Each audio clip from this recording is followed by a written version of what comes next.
Wanting something more than you have ever wanted anything in your life might be the exact reason you do not have it yet. That sentence is going to sound wrong to you. It should. Everything you have ever been taught about desire and goals and the power of wanting runs directly against it. You have been told to want harder, to visualize more, to say the words louder, write the lists longer, feel the feelings deeper. The whole architecture of popular manifestation is built on the instruction to want with more force, more clarity, more fire. But here is what nobody told you. Wanting is a signal. Every signal has a frequency. The frequency of wanting, the actual emotional current running underneath the wish, is not the frequency of having. It is the frequency of not having. It is the signal of absence, broadcast on repeat, quietly, continuously, every time you close your eyes and picture the thing you do not yet hold in your hands. You have not been doing manifestation wrong. You have been doing it exactly as instructed, and the instructions are backwards. Think about how long you have been working at this. Not casually, seriously. Boards on walls, notebooks filled, mornings spent in ritual, and the gap between where you are and where you keep picturing yourself, that gap has not closed the way you expected. There is a reason for that, a specific, structural, mechanical reason.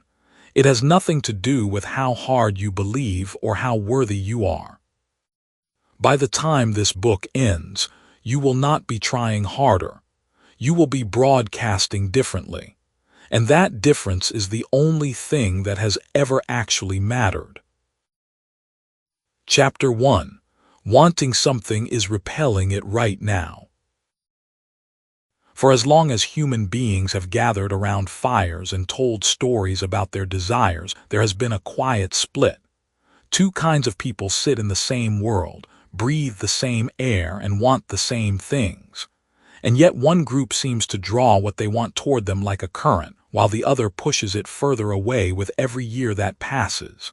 They read the same books. They say the same words.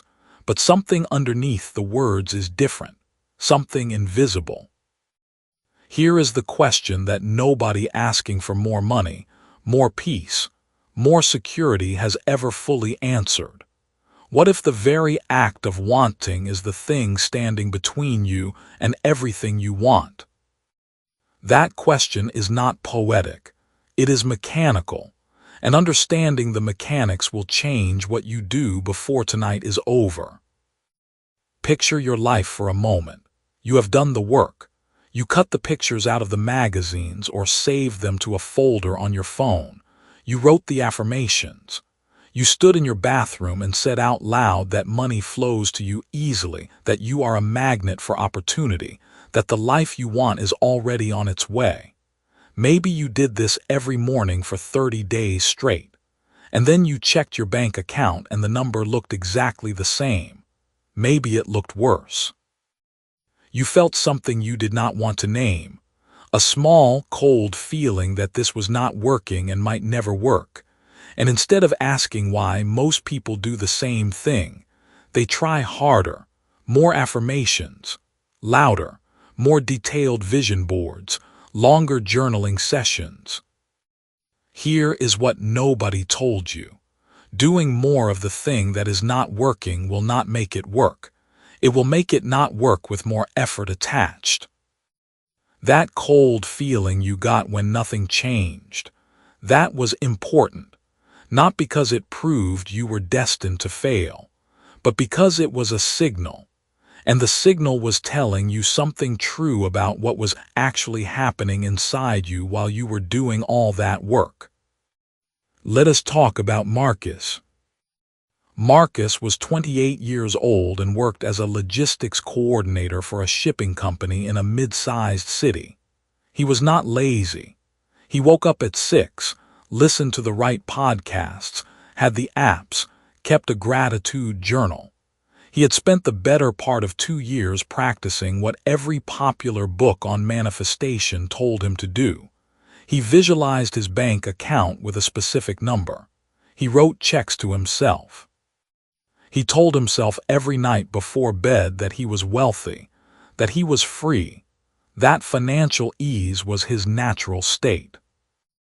And every morning, he woke up to $3,700 in savings that never seemed to grow past $4,000. One evening, he was on the phone with his older sister, Alina. She was not interested in manifestation. She worked at a dental practice, lived carefully, and had recently paid off her car 2 years early. Marcus was telling her about a new technique he had read about, something involving scripting detailed scenes of the life you want in the present tense. Alina listened without interrupting. When he finished, she said something that irritated him so much he did not sleep well that night. She said, "Marcus, every time you tell me about this stuff, you sound desperate." He told her she did not understand how it worked. But her words stayed with him, desperate. He turned it over for a week, and one afternoon it landed differently. He asked himself an honest question. When he was writing those affirmations, when he was visualizing that number in his account, what was he actually feeling? Not what was he thinking. What was he feeling? The answer arrived without fanfare. He felt the distance between where he was and where he wanted to be. He felt it so sharply that the visualization itself was less like claiming something and more like pressing his face against a window and staring at something that belonged to someone else. He was not practicing abundance. He was practicing longing. And longing is not the frequency of having something. It is the frequency of not having it. He stopped everything for 1 month. Not to give up, to observe, to notice what was underneath the wanting. What he found there quietly changed the direction of his next 3 years. We will come back to what Marcus found, because what he discovered underneath the wanting is the exact thing this book is designed to help you reach. But first, you need to understand the mechanism. Without understanding what is actually happening inside you when you want something, you will repeat the same loop no matter how many techniques you try. Call up your actual circumstances in that chapter from 3 years ago and look at it plainly. Not in terms of what you had or did not have. Think about how you felt about money. Think about the feeling in your chest when a bill arrived, or when you checked your balance after a night out, or when a friend mentioned something they had just bought without hesitation. Do you feel that feeling right now just thinking about it? That tightness, that low-grade hum of not enough. Most people who have been practicing manifestation for more than a year still have that feeling. It did not go away. If anything, it sharpened.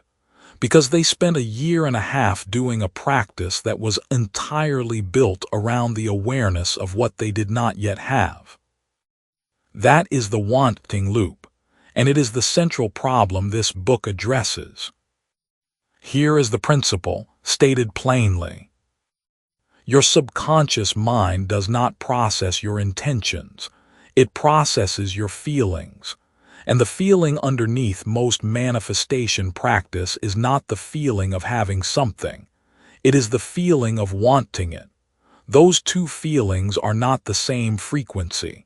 They are not even close. As this book keeps moving, we turn toward an argument about visualization that cuts across the standard story. When that point settles, it reshapes how you practice it from that day forward. For now, stay with this. When you want something with urgency, with longing, with the tight-chested awareness that you do not yet have it, your subconscious mind registers the emotional truth of that moment. Not the words you are saying, not the image you are picturing, the feeling.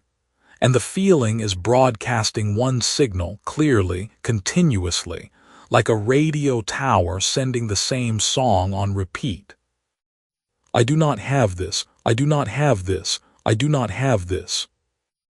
A radio tower does not broadcast what you wish it would send. It broadcasts what is actually feeding into it. Your subconscious is the same. It transmits what it receives from your emotional state, not from your conscious intention. This is why two people can say identical affirmations and get completely different results. The words are the same. The signal underneath the words is different. This is not mystical. It is how you are built. Every time you visualize the life you want from a place of longing, you are not telling your nervous system that you have arrived. You are reminding it of the gap. And your nervous system, doing exactly what it was designed to do, organizes your perception and your behavior around the reality it has been told is true, the reality of not having.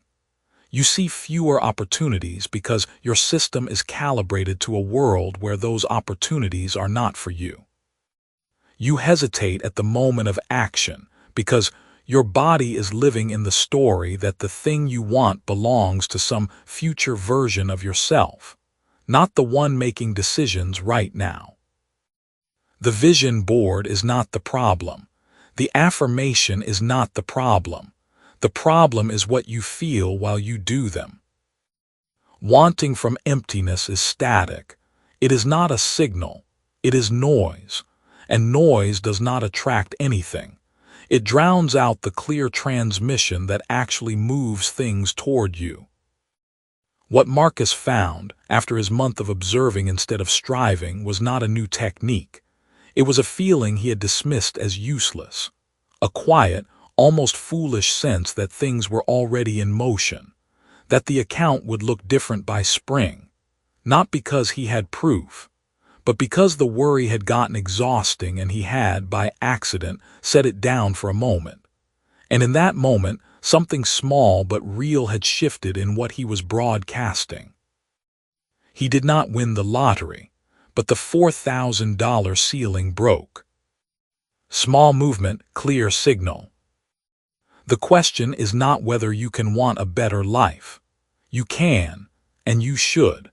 The question is whether your wanting is charged with absence or anchored in something sturdier, because only one of those builds the signal that actually reaches what you are asking for. So the question that will carry you into the next chapter is this. If wanting from emptiness pushes the thing away, what does it feel like to want from fullness? And can you get there without lying to yourself? Chapter 2. Manifestation culture sold you the wrong frequency. Everyone who has ever tried to manifest something believes they understand how it works. Visualize what you want, feel it, believe it will come, hold the vision until it arrives. Millions of people have followed this exact process, and millions of people will tell you quietly and usually only to themselves that it has not worked. Not really. Not consistently. Here is the part that no one in that world wants to say out loud. The process itself may be the problem. Not because visualization is useless, not because belief has no power, but because buried inside the most popular manifestation techniques is a single error. Small, consistent, and almost invisible. Most people never find it. They just keep doing the same thing, waiting for different results, wondering what is wrong with them. Nothing is wrong with you.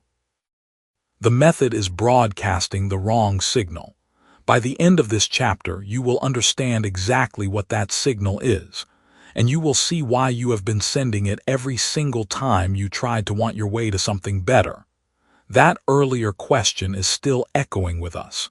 If wanting from emptiness pushes the thing away, what does it feel like to want from fullness? Hold that question. We will get there. But first you need to see the machinery of the error clearly. Because once you see it, you cannot unsee it. Let us start with Priya. Priya is 31 years old.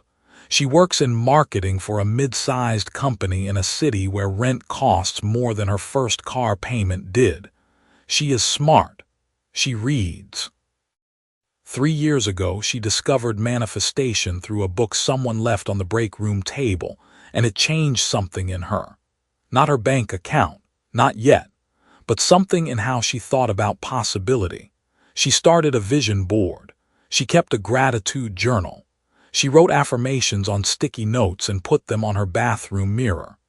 Every morning she would look at those notes, phrases like, "I am financially free and money flows easily to me," and she would feel it. She would really feel it, the way the books told her to. That warmth in her chest, that flutter of possibility. 3 years later, Priya's salary has gone up by 4%. She has roughly the same amount saved as she did when she started. She still has the vision board. She does not look at it as often now. What happened to Priya is not a failure of belief. What happened to Priya is what happens to almost everyone who follows the popular framework precisely and faithfully. She did not do it wrong. She did exactly what she was taught to do. And in doing exactly what she was taught to do, she spent 3 years strengthening the very feeling the technique was supposed to erase. Here is the core of it. When you visualize something you want, the word doing the most work in that sentence is not visualize. It is want. Want is a word that contains inside it a built-in signal. That signal is absence. You do not want things you already have. You want things that are not yet yours.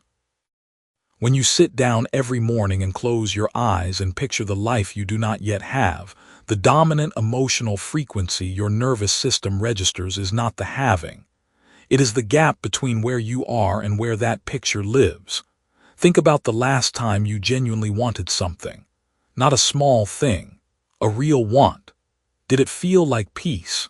Did it feel like satisfaction? Or did it carry in it a kind of ache, a pull, a pressure that would only stop when the thing arrived? That ache is the signal, and the signal says one thing over and over to every layer of your mind that is listening. This is not mine yet. That is the wrong frequency. Bring to mind your actual circumstances in that chapter from 3 years ago and look at it plainly. Think about what you wanted then and whether the wanting felt different from the wanting you feel now. Most people, when they sit with that question, discover something uncomfortable. The wanting did not change. It just changed its object. 3 years ago you wanted the thing you now have, and having it did not stop the wanting. It just moved to the next thing. The feeling of lack did not disappear when you got what you wanted before. It relocated, because the feeling was never about the thing. It was a signal running underneath the thing, broadcasting constantly. The thing was just a costume that signal was wearing. The popular manifestation frameworks identified something real. They identified that emotion precedes outcome. That what you feel shapes what you notice, what you pursue, and over time what you attract into your path. That is not wrong. It is well supported and it is worth taking seriously. The error is not in the theory. The error is in the execution. When those frameworks tell you to visualize and feel as though you already have the thing, they are giving you correct instructions for the wrong starting point. Most people hear those instructions and execute them from a foundation of wanting. They feel the visualization through the lens of not yet having. So the emotion running beneath the picture is hope laced with longing, not the clean, settled feeling of someone who has already arrived. And longing, however sincere, however vivid, is a broadcast. It goes out. It reaches every decision you make, every person you interact with, every room you walk into. What it says is this: I am someone who does not have this. I am someone in the process of trying to get it. That signal is real. Other people feel it. Your own behavior reflects it. The choices you make from that emotional undercurrent are different from the choices you would make from a foundation of sufficiency. Priya felt it too, though she never named it that way. On the mornings when the affirmations felt hollow, when she looked at the words on her bathroom mirror and felt something closer to exhaustion than excitement, she told herself she was not believing hard enough. She pushed harder. She added more specificity to her visualizations. She read more books. What she was actually doing was adding volume to a signal that was already tuned to the wrong station. More volume on the wrong frequency does not get you to the right channel.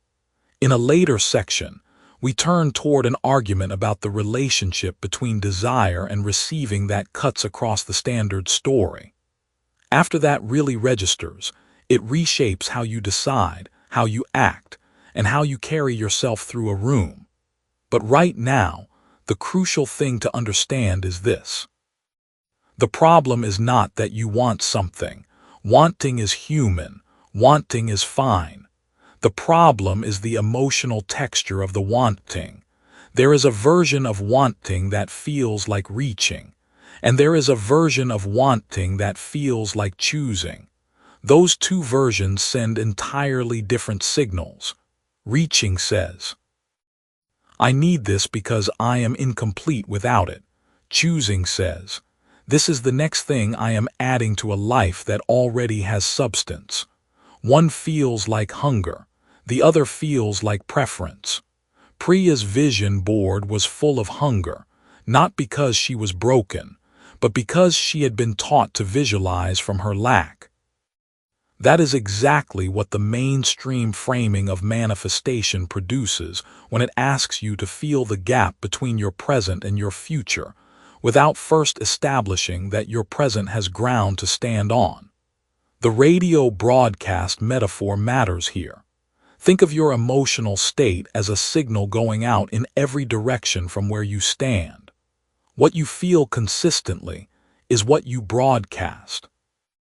And for most people who have been practicing conventional manifestation, that broadcast is not actually sending the frequency of having.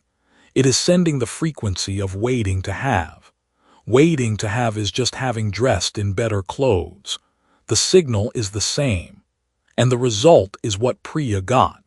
3 years of sincere practice, a slightly tidier affirmation habit, and a bank account that did not move. The method is not broken. The emotional undercurrent running beneath it is broadcasting the opposite of the intention. That is the diagnosis, and a correct diagnosis is not a dead end. It is the first useful piece of information you have had, maybe in years, about why what you have been doing has not worked.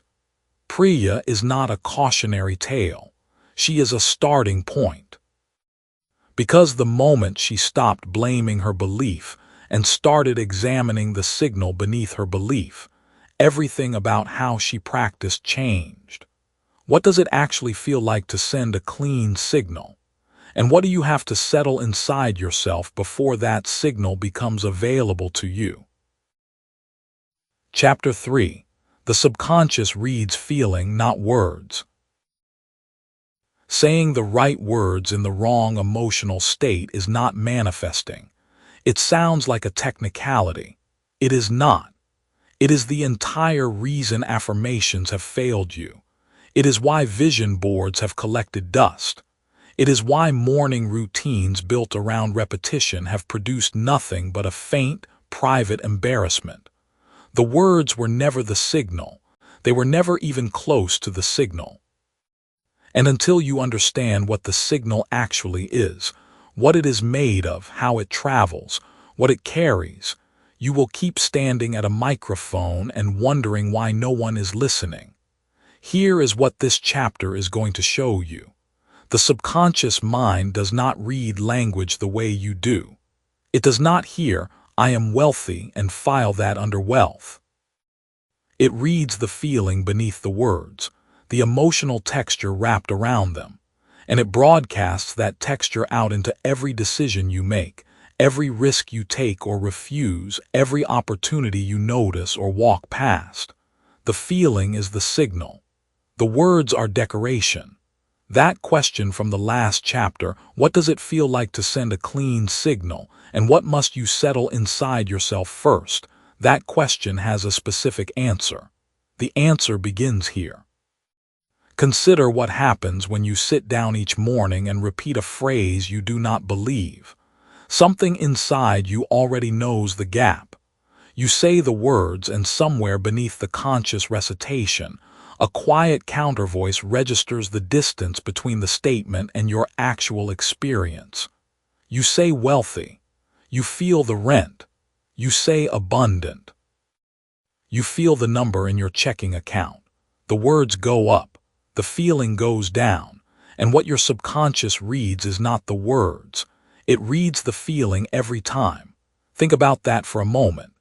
Every time you have sat in that chair and said those phrases, you may have been reinforcing the exact state you were trying to escape. Not because affirmations are useless in principle, because the frequency underneath them was broadcasting lack. This is the open loop to hold as you move through the rest of this chapter. If the feeling is the signal, not the words, not the intention, not the desire, then what feeling are you actually broadcasting right now? Not the one you perform during your practice. The one that runs underneath it, constant, below your awareness, 24 hours a day. That is the question, and you will have the answer before this chapter ends. There is a metaphor that will make this precise. Picture a ventriloquist on a stage. The dummy speaks. The dummy says everything right. The dummy declares with complete confidence that things are going well, that money flows easily, that the future is already secured. The audience watches the dummy. They hear the dummy. But if you look at the hand inside the dummy, the hand doing the actual work, you see something the audience was never meant to see. The hand is tense. The hand is gripping. The hand is working from effort, from strain, from the subtle desperation of someone who needs this to go right. The dummy speaks wealth. The hand feels lack. And the broadcast that travels out from that performance is not the dummy's lines. It is the hand's grip. This is exactly what happens when you recite affirmations from a feeling of scarcity. The language is the dummy. The emotion is the hand. Your subconscious does not transcribe the script. It reads the hand. A woman named Claire spent 11 months doing this work the way most people do it. She had a notebook filled with affirmations, a mirror routine, a playlist. She told herself every morning that she was financially secure, that money came easily, that she was the kind of person success followed. She did not miss a day. But underneath the words, something else was running. Every morning before she opened the notebook, she checked her bank balance. Just to see, just a glance. And in that glance, the feeling came, the slight tightening, the quick mental calculation of how far the number was from where she needed to be. Then she would close the app and open the notebook and begin reciting. She was practicing affirmations with the residue of scarcity still wet on her hands. 11 months in, she was no closer. She told a friend she thought manifestation was a lie. She was not wrong that it had not worked, but the lie was not in the practice. The lie was in the sequencing. She had been layering wealth language directly on top of a poverty feeling and wondering why the feeling kept winning. Here is why it always wins. The subconscious mind has been receiving emotional data far longer than it has been receiving language. Feeling came first, evolutionarily, neurologically, functionally. Language is recent, emotion is ancient. When there is a conflict between the two, the ancient system does not defer to the newer one. It ignores the newer one. It reads the signal that has always been most reliable, most honest, most hard to fake. You cannot fake a feeling to your own subconscious. That is not a spiritual claim. That is a mechanical one. The body produces measurable signals based on emotional state, cortisol patterns, breath rhythm, micromuscular tension. the particular quality of attention that comes from safety versus the quality that comes from threat. Your subconscious reads all of it, all the time, before you have finished the first sentence of your morning affirmation. Now pause here. Move back 3 years in your mind and stay concrete, not in terms of circumstances, but in terms of the feeling you carried most of the day. Was it ease or was it urgency? Was it a quiet confidence that things were working out, or was it the low hum of needing them to work out? Be honest. This is not about judging yourself. This is about identifying the signal that was running. Then ask whether the circumstances of those 3 years reflect that signal more faithfully than they reflect any particular goal you set or visualization you practiced. Most people find the answer is uncomfortable. Most people find the signal and the outcome were a very close match. That is not punishment. That is precision. The subconscious is extraordinarily precise. It broadcasts what it actually holds, not what you tell it to hold. And the conventional approach to affirmations asks you to overwrite the feeling with language, as if repetition of a phrase will eventually crowd out the emotion underneath it. Sometimes repetition helps, but only when the repetition shifts the feeling. Only when somewhere in the practice, the gap closes, not because you said the words more times, but because something in the saying of them began to feel true. This is the distinction that most teachings on affirmations miss completely. The words are a vehicle. They are not the destination. Used correctly, a well-constructed phrase repeated with intention can nudge the emotional state in a direction that begins to feel real. Used incorrectly, layered on top of a feeling that contradicts them, the words bounce off the surface of the subconscious like signals hitting a mistuned receiver. The static wins. The static always wins when the frequency is wrong. So what does it take to shift the feeling beneath the words? Most people expect a new technique here. A new framework, a new approach, a new way of arranging the morning. That is not where this is going. Because the answer is simpler than a technique, and harder than a technique, and entirely different from what the manifestation industry typically sells. The answer is emotional honesty before emotional aspiration. Before you can broadcast a feeling you do not yet have, you have to first stop broadcasting the feeling you are pretending not to have. The wanting frequency, that signal of absence, of needing, of not yet having, runs loudest not when you are sitting quietly, but when you are actively trying to override it. Suppression amplifies the signal. Acknowledgement begins to quiet it. Claire eventually learned this, not from another book, from one small, uncomfortable experiment. She stopped doing her morning affirmations entirely for 1 week. Instead, each morning, she wrote down exactly what she felt about money. Not what she wanted to feel, what she actually felt. She named the fear. She named the calculation.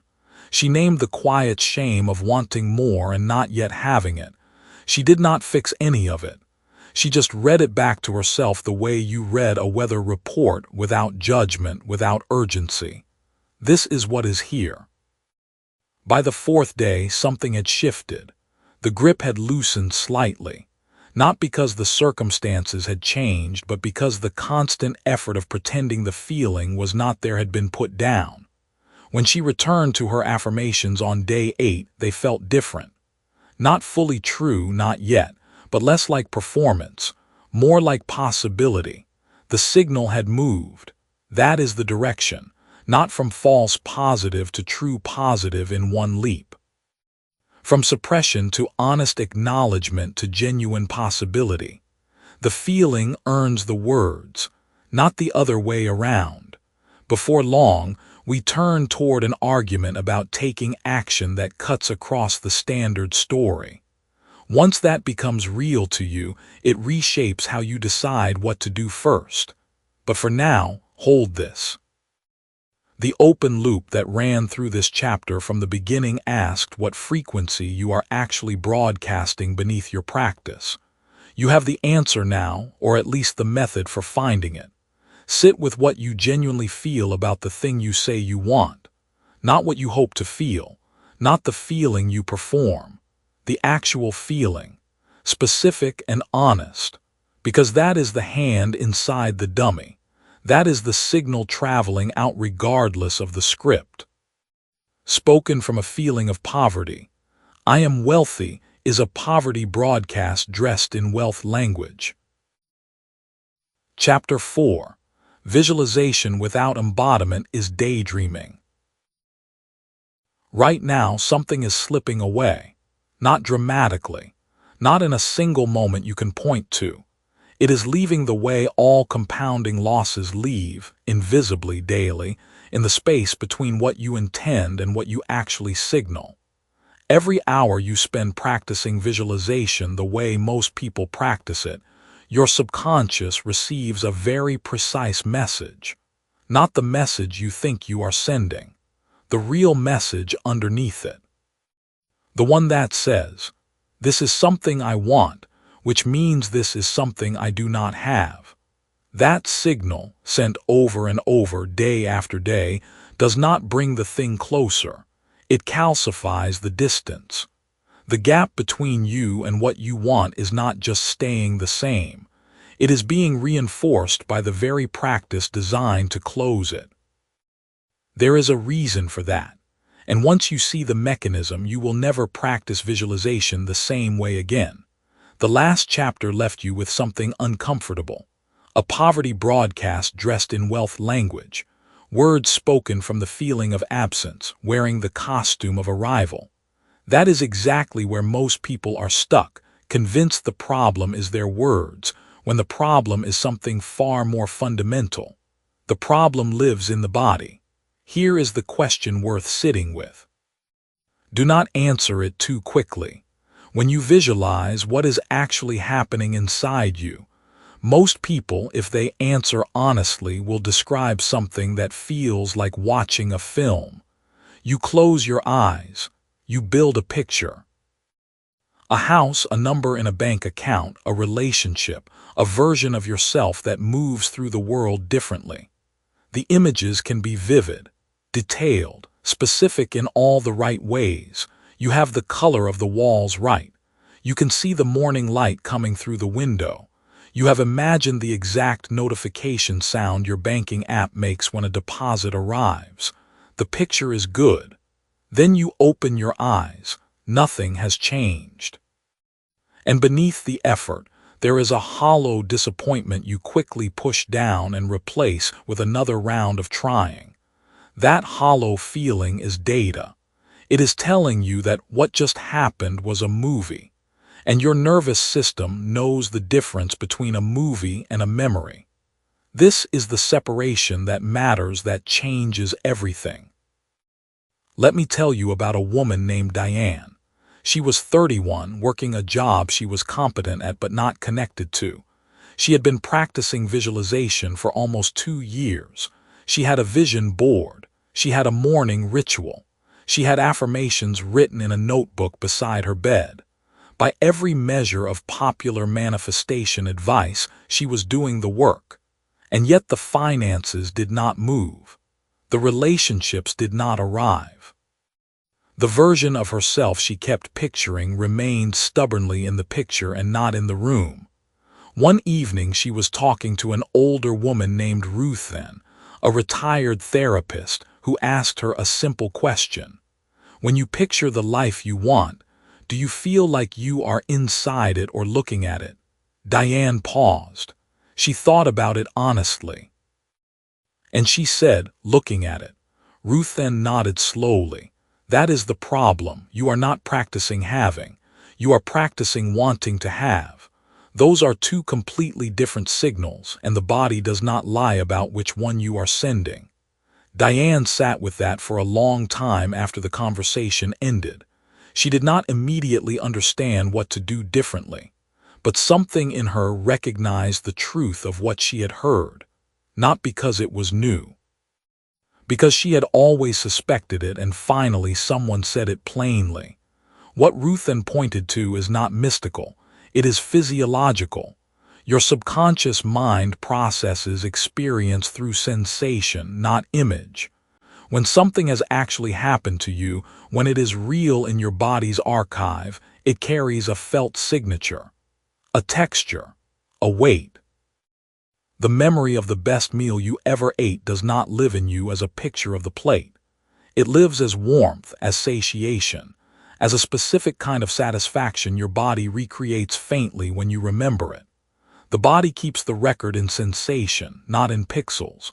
When you visualize without accessing that felt layer, you are giving your subconscious mind a picture without a signature. A picture without a signature gets filed in the same drawer as imagination and fantasy, as fiction. Enjoyable, perhaps. Harmless, perhaps, but not registered as real, not treated as a memory that already exists, not collapsed into the present tense. This is where Neville Goddard was pointing, decades before neuroscience had the language to describe it. He did not say imagine what you want. He said assume the feeling of the wish fulfilled. The word assume is doing enormous work in that sentence. Assumption is not picturing. Assumption is inhabiting. It is the posture of someone for whom the thing is already done, not someone who hopes it will be done, not someone watching a movie about it being done, someone for whom it is simply, quietly, already the case. The difference in the body is unmistakable once you feel it. Go back to your actual circumstances in that chapter from 3 years ago and look at it plainly. Not abstractly, really go there. A specific place. A specific problem you were carrying. Remember the weight of it in your chest. The way it made ordinary days feel slightly heavy. The specific texture of that worry at, say, 2 in the afternoon on a Tuesday when nothing was happening but the problem was still there. You can feel that even now, even from a distance. That is how real experience is stored, not as an image. As a felt truth the body can access on request. Now here is the question this chapter asked you to hold. If your body stores real experience as sensation, what does it store imagined experience as? The answer is nothing it considers actionable. Nothing it treats as signal. A picture you watch from the outside registers as something you are observing. And the subconscious mind, when it receives observation, does not reorganize behavior around it. It files it and moves on. This is the invisible mechanism behind years of failed visualization practice.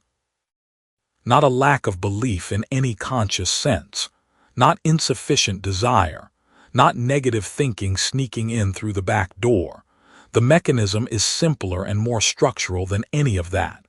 You have been sending the wrong signal, not because you were failing, because no one told you there was a difference between the signal of watching and the signal of being. The wanting loop has a physical address. It lives in the gap between the image and the felt reality. Every time you visualize from outside the picture, you are reinforcing the gap. You are practicing the distance, not the arrival. So what does it feel like to cross that threshold? To move from watching to inhabiting? It feels, at first, slightly strange. Like stepping onto a stage instead of sitting in the audience. There is a moment of self-consciousness, a moment where the rational mind wants to call the whole thing pretend. Let that moment pass. It always passes. What comes after it is a subtle but unmistakable shift, a kind of settling, like your nervous system recognizing something it has been waiting for. Here is the drill. It is simple in description, but it requires real attention in practice. Choose one specific outcome, not a category, not a life. One outcome. Specific enough that you could describe it to a stranger and they would know exactly what you meant. Now close your eyes. Do not picture it from the outside. Step into it. Where are you standing or sitting within this outcome? What does the floor or chair feel like beneath you? What is the first sound you would hear in this moment? Not the dramatic sound, the ordinary sound, the hum of an air conditioner, traffic outside, someone in another room, the specific, unremarkable texture of a moment that is simply real. Let your body find the breath that belongs to that moment, not the held breath of hoping, the easy breath of someone living inside a reality that is already theirs. Notice where your shoulders are. Notice the temperature in your chest, not what you think it should feel like. What it actually feels like when you let yourself be inside it instead of looking at it. 30 seconds of that is worth an hour of movie-watching visualization, because in those 30 seconds, your body is filing a different kind of record. Not fiction, not imagination. A felt signature that your subconscious treats as real experience. And real experience is what the subconscious reorganizes around. Real experience is what changes the broadcast. Not wealth language spoken from poverty feeling. Not pictures watched from a comfortable distance. The felt weight of a reality the body has already inhabited, even briefly, even only in practice. A picture the body never enters is filed as fiction. Only sensation creates the signal. Only sensation tells the subconscious that something is already so. And only what is already so, to the nervous system's reckoning, stops generating the wanting frequency that has been keeping the gap in place. Down the line in this book, we turn toward an argument about repetition in manifestation practice that cuts across the standard story.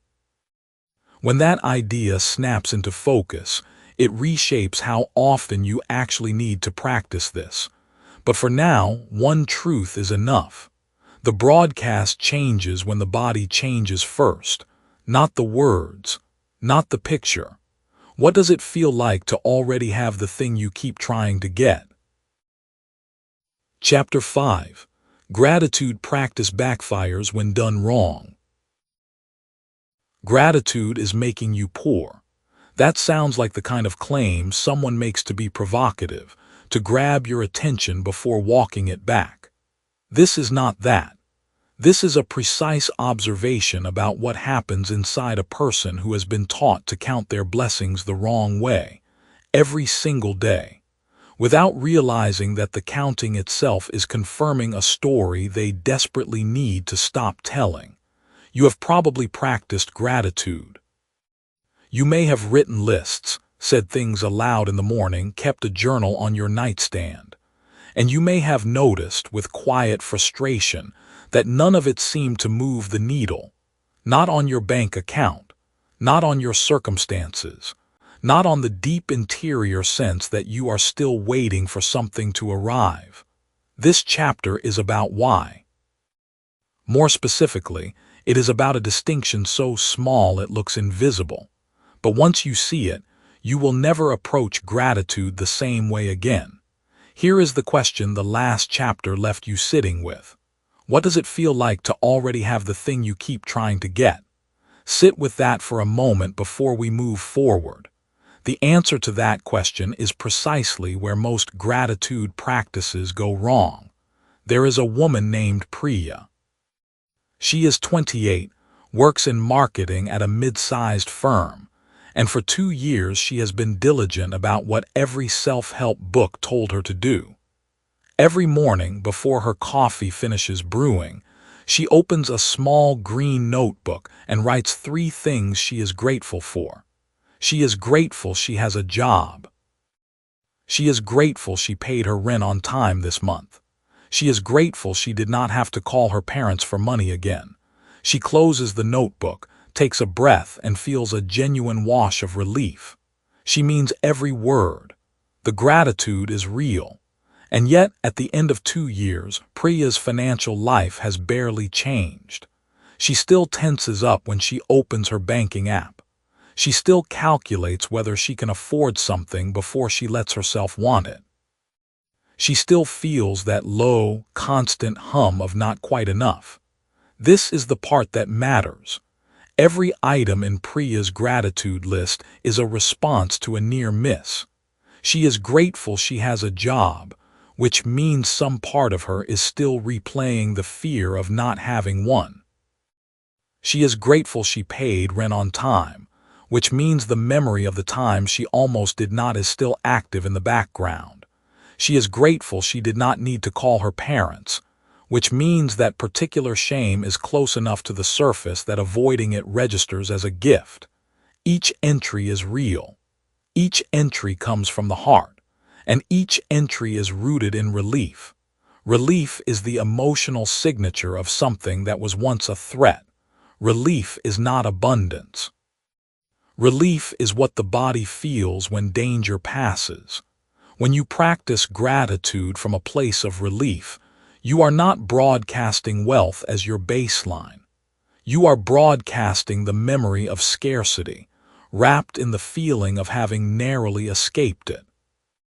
The signal you are sending, the transmission that goes out from you every morning into the network of your own subconscious, is not, "I live in a world of enough." It is, "I am glad the worst did not happen today." Those are radically different broadcasts. One of them keeps you exactly where you are. Step back to the structure of your money life at that earlier moment and keep the focus there, not the specific numbers, the feeling. The particular weight that lived in your chest when you checked your account balance, or when someone mentioned money casually in conversation, as if it were not a loaded thing. Were you grateful in those moments? Maybe you were. But were you grateful because life felt full, or because something bad had not happened yet? There is a version of gratitude that is really just postponed dread. And if you have been practicing that version every single day, you have been reinforcing the very frequency you are trying to escape. Here is the open loop this chapter is going to close for you. If relief-based gratitude encodes scarcity, what does the other kind look like? And how do you actually get there from where you are right now? Hold that question. We are going to come back to it. Priya eventually stumbled onto the distinction by accident. She had been visiting her cousin 𝗓𝗓𝗓, who lived in a different city and had built a quiet, comfortable financial life. Not wealthy in a dramatic way, just settled, at ease. Priya watched 𝗓𝗓𝗓 move through her morning and noticed that her cousin also kept a gratitude practice, but the entries sounded different. 𝗓𝗓𝗓 did not write that she was grateful she paid her bills. She wrote that she loved how her apartment felt in the morning light. She wrote that she was grateful for the specific pleasure of good coffee, the kind you make slowly. She wrote that she loved the feeling of having a cushion in her savings account, not because she had almost lost it, but simply because it was there and it felt good to notice it. None of 𝗓𝗓𝗓's entries contained the ghost of a crisis. Every one of them was describing life as it currently existed, with nothing threatening it in the background. Priya said, "I do gratitude every morning too." And 𝗓𝗓𝗓 said something that stopped her cold. She said, "Are you grateful for what you have, or are you relieved you still have it?" That is the entire distinction. Gratitude for relief is still tethered to the problem. It says, "Look what I almost lost, look what almost went wrong, look how close to the edge I was, but today I am okay." That is a valid human emotion. There is nothing wrong with feeling relief. But relief is not a signal of wealth as your baseline. Relief is a signal that the baseline was danger, and today you got a reprieve. Baseline gratitude is different in its origin. It does not arise from contrast. It arises from recognition, the quiet, uncomplicated noticing of what is already good. Not because it almost was not, but simply because it is. It sounds like a subtle shift. It is not. It is the difference between a radio tuned slightly off the station and one locked directly onto the frequency. Both are trying to receive the same signal. Only one of them actually does. A little later, you will hear a point about desire, about why wanting more is actually the problem, and how the resolution to that contradiction changes the one daily action you take more seriously than any other that cuts across the standard story. For now, stay with Priya. She went home from that visit and opened her green notebook. She did not throw it away. She did not start a new system. She changed one thing. She stopped writing entries rooted in the emotional memory of a problem. She started asking herself a different question before she wrote a single word. The question was not, "What am I grateful for today?" The question was, "What is already good right now that has nothing to do with fear?" At first, she could not find much. That itself was information. It told her how deeply the relief structure had become the only gratitude she knew how to access. She had trained herself to feel thankful in response to threat. Thankfulness in the absence of threat felt unfamiliar, almost suspicious, like waiting for the other shoe to drop. But she kept asking the question every morning, and slowly the answers started to come. The specific warmth of her bed before she got up. The fact that she genuinely enjoyed one part of her job, not because it paid her, but because it was interesting. The friendship she had with a colleague who made her laugh at least once every afternoon. Small things, concrete things, things that had nothing to do with survival, and something in her began to change. Not immediately, not dramatically, but the morning tension she had carried for years, that low vibration of financial anxiety that had been her normal, started to quiet. She was not pretending to be wealthy. She was not lying to herself about her circumstances. She was simply refusing to let the memory of scarcity be the lens through which she appreciated what was present. As that shift settled in, her relationship to money began to move in a way that 2 years of relief-based gratitude had never produced. This is the mechanism the chapter has been building toward. Gratitude practiced as a state, not as a response to events. Gratitude that does not need contrast to exist. Gratitude that treats sufficiency as the ordinary background of life, rather than a lucky deviation from disaster. When that becomes your daily broadcast, the signal changes. Not because the universe rewards virtue, but because the person who genuinely experiences life as already enough makes different decisions than the person who experiences life as perpetually at risk. They ask for raises differently. They price their work differently. They spend and save differently. They walk into rooms differently. The internal state produces the external behavior. The external behavior, accumulated over time, produces the external result. Scarcity is a frequency, not a fact. You can live in a modest apartment, carry real financial stress, and still practice gratitude from a place of baseline recognition rather than relief. The point is not to pretend the stress does not exist. The point is to stop letting the stress be the only context in which you feel grateful. One feeds the signal of lack. The other slowly, steadily, begins to replace it. Here is the practical anchor.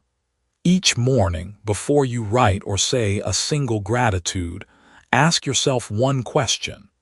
Ask yourself whether what you are about to express is rooted in relief that something bad did not happen, or in genuine recognition of something good that simply is.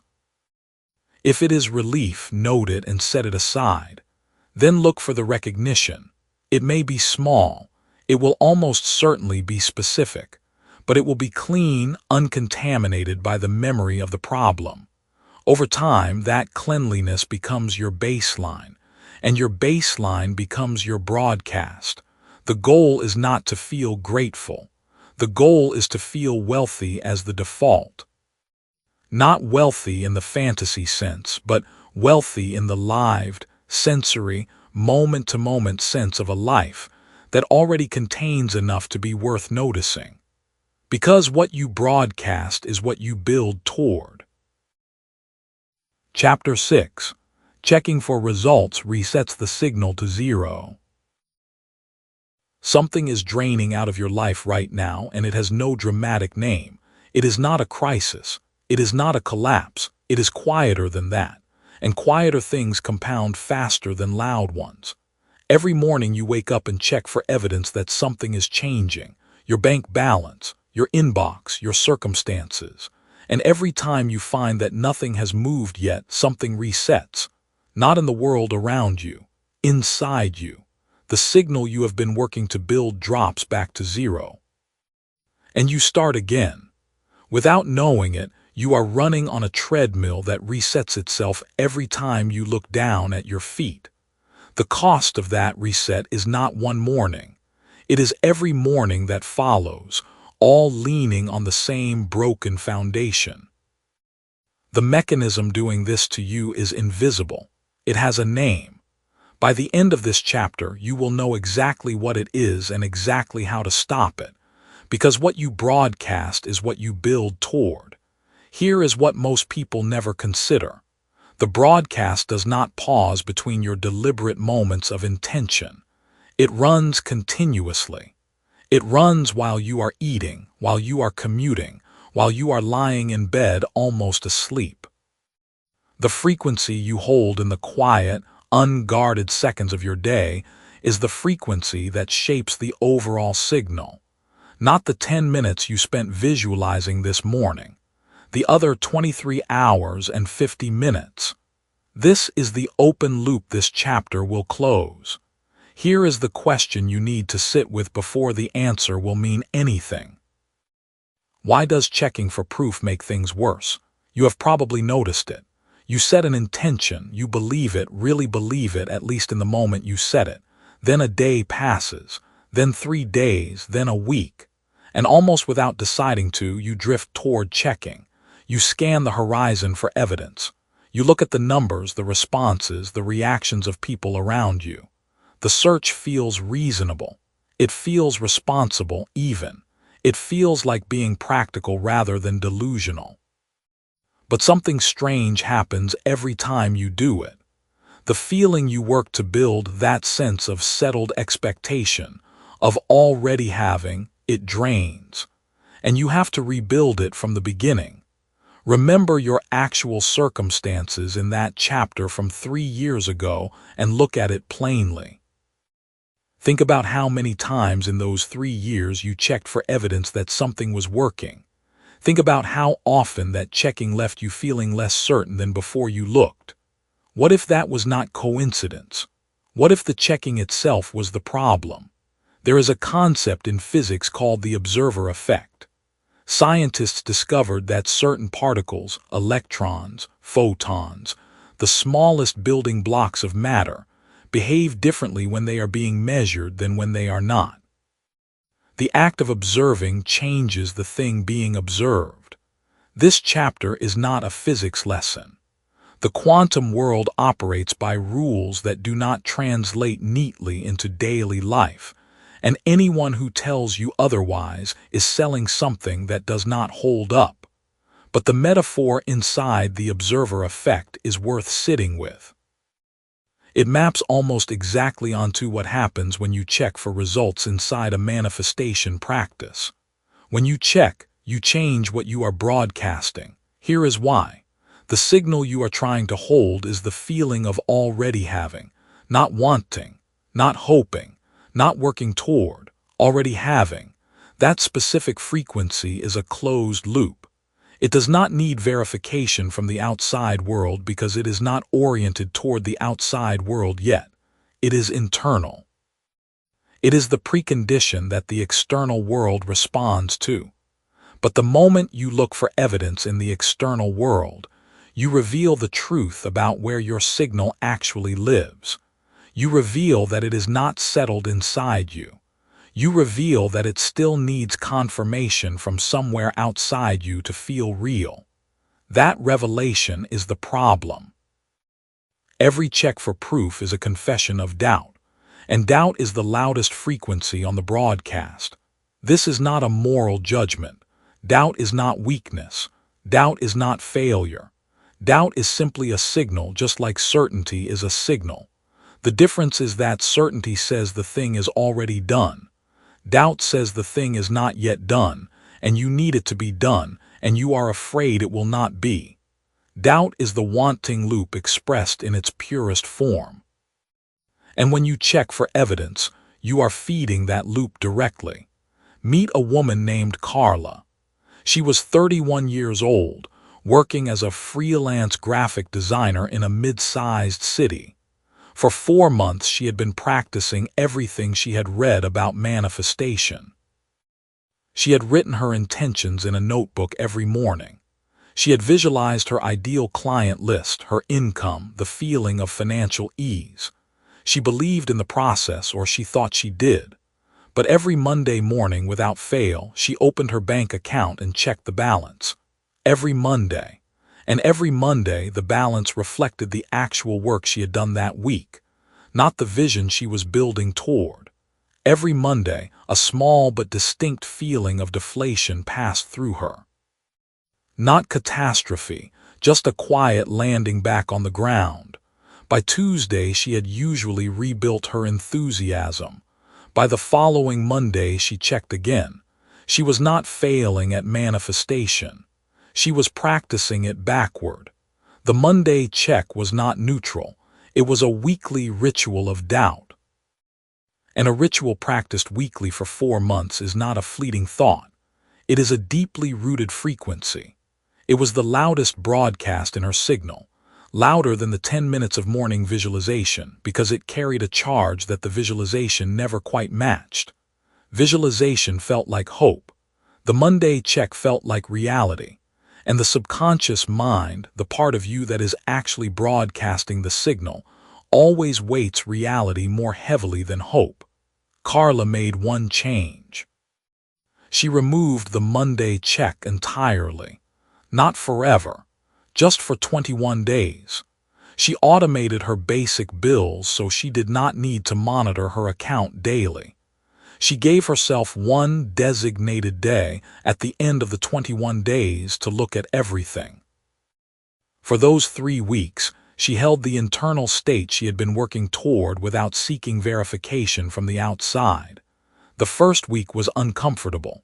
The second week was strange, almost eerie. The third week something settled inside her that she had not felt before. By the time she looked at the numbers on day 22, something else had already shifted. 2 new clients had reached out without her pursuing them. Neither inquiry happened because of the practice being visible. Both happened because the signal was finally clean. What changed was not her circumstances first. What changed was the signal she was running. Here is the principle underneath that story. You cannot hold the frequency of already having and simultaneously check whether you have it yet. The 2 states are mutually exclusive. Already having is complete. Checking is incomplete. You cannot live in both at once. Think of it through the radio broadcast metaphor. You are a transmitter. The signal you broadcast is picked up by the world around you, and the world responds to what it receives, not to what you intend. If your intended signal is already having, but your actual signal is I need to verify whether I actually have this, then the transmission the world receives is not already having. The world receives a signal of absence wearing a costume of confidence. And absence calls absence toward it every time. The 21-day evidence fast is not superstition. It is signal hygiene. This is what that means on the ground in practice. You identify the specific checking behavior that collapses your frequency. It might be your bank account, like Carla. It might be your phone's notifications, looking for replies to a message that carries emotional weight. It might be watching for certain people to act differently toward you, or for certain circumstances to shift. Whatever you are measuring against, that is the check. For 21 days, you stop measuring. You automate or delegate whatever practical monitoring is necessary so your basic life does not fall apart. And then you hold the internal state. What you will find in the first 7 days is friction. Your mind will argue that checking is responsible, that not checking is naive. This is the signal fighting back. The wanting loop is defending itself, because it knows that if you stop feeding it evidence of its own necessity, it will dissolve. That friction is confirmation, not contradiction. Here is the answer the chapter has been working toward. Checking for proof makes things worse because every check broadcasts the doubt that made you check in the first place. The doubt is the message. The check is just the delivery mechanism. What you want is not to suppress doubt through willpower.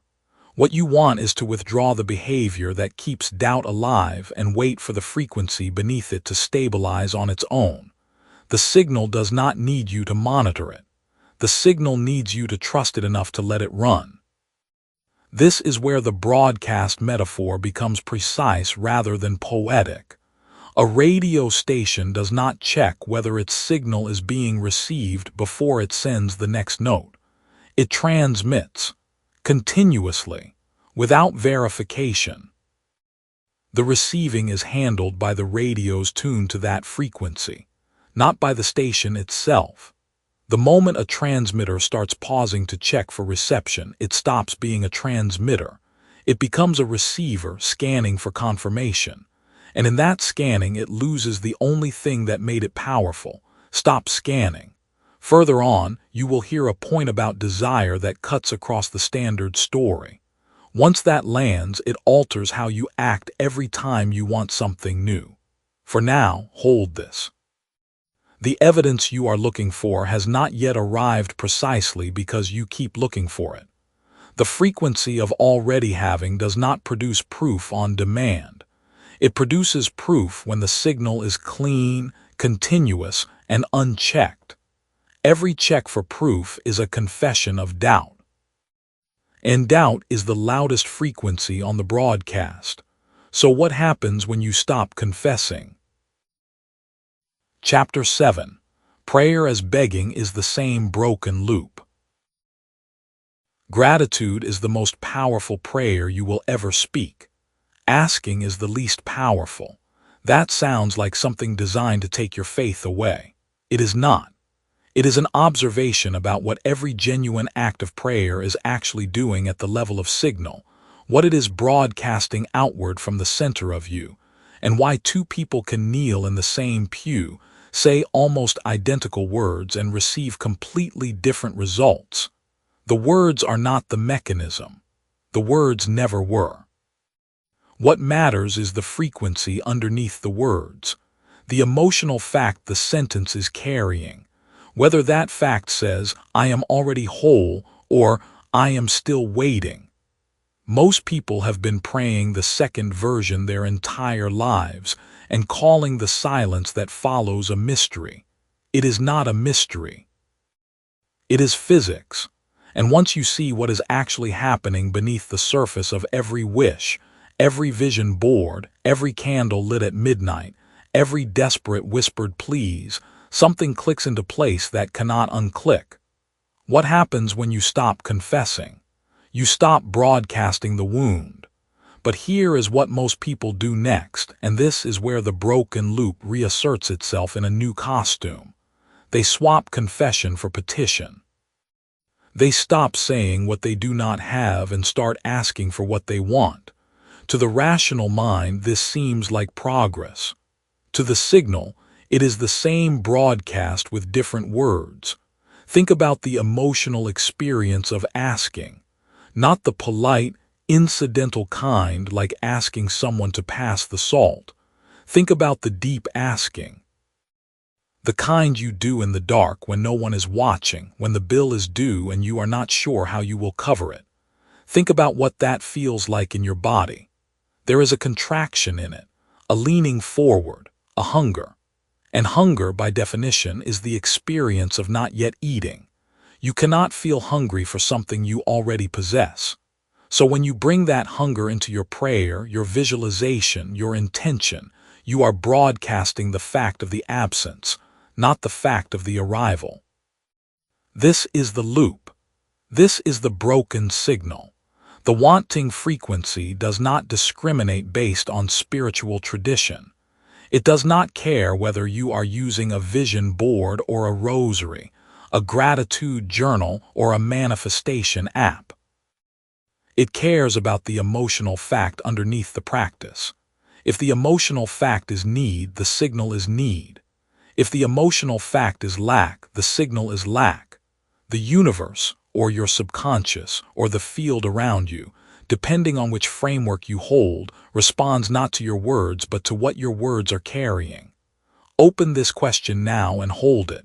Is there a version of asking that does not come from lack? The answer matters more than almost anything else in this book. We are going to come back to it. Consider a woman named Renata. She is 34, works a government job in a mid-sized city, and has been trying to start a small catering business on weekends for 2 years. Every Sunday night she sits at her kitchen table and writes out her goals. She writes the revenue number she wants. She cuts pictures from magazines, a commercial kitchen, a delivery van with her name on the side, a family sitting down to a beautifully catered dinner. She burns a candle while she does it. She says a prayer before she goes to sleep. She is consistent, disciplined, and earnest. She is also completely invisible to the result she is reaching for. Why? Because every Sunday night, she sits at that table carrying the weight of another week that did not move the needle. The revenue number she writes is accompanied by the felt awareness that she does not yet have it. The pictures she cuts out are looked at with longing, and longing is the feeling of distance, not the feeling of arrival. The prayer she says is a request, filed under the emotional category of I do not yet have this, please give it to me. She is putting real time and real effort into a broadcast that transmits the precise opposite of her intention. She is not lazy. She is not faithless. She is running the wrong signal with tremendous discipline.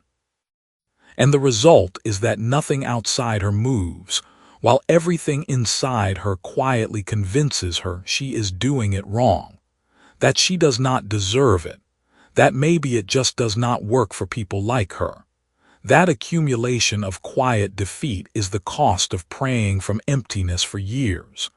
Now hold this contrast. Father Thomas is 71 years old and has been a priest in a small industrial town for 40 years. He is not the kind of priest who makes news. He runs no programs that attract attention. He does not have a television deal or a best-selling book. But people in that town will tell you without being asked that something happens when Father Thomas prays for you. Not sometimes. Reliably. They say it in the same way you would describe a fact about the weather. What is different about how Father Thomas prays? He does not ask for things. He declares them. When someone comes to him ill, he does not petition the heavens for healing. He speaks to the healing as though it is already in motion. His words are addressed not to a distant authority but to a present reality. He says in his own language that the thing is already done, that the outcome is already sealed, that what is needed is already given. He does not perform certainty. He inhabits it. He speaks from a place so settled that the words themselves carry a different weight. And here is the transitional beat worth sitting with. He was not born this way. He spent his first decade in the priesthood praying with urgency, with fervor, with tremendous emotional energy, and watching people not get better, not get through, not come out the other side. He told a colleague once that it took him a long time to understand that his passion was actually fear wearing a white collar.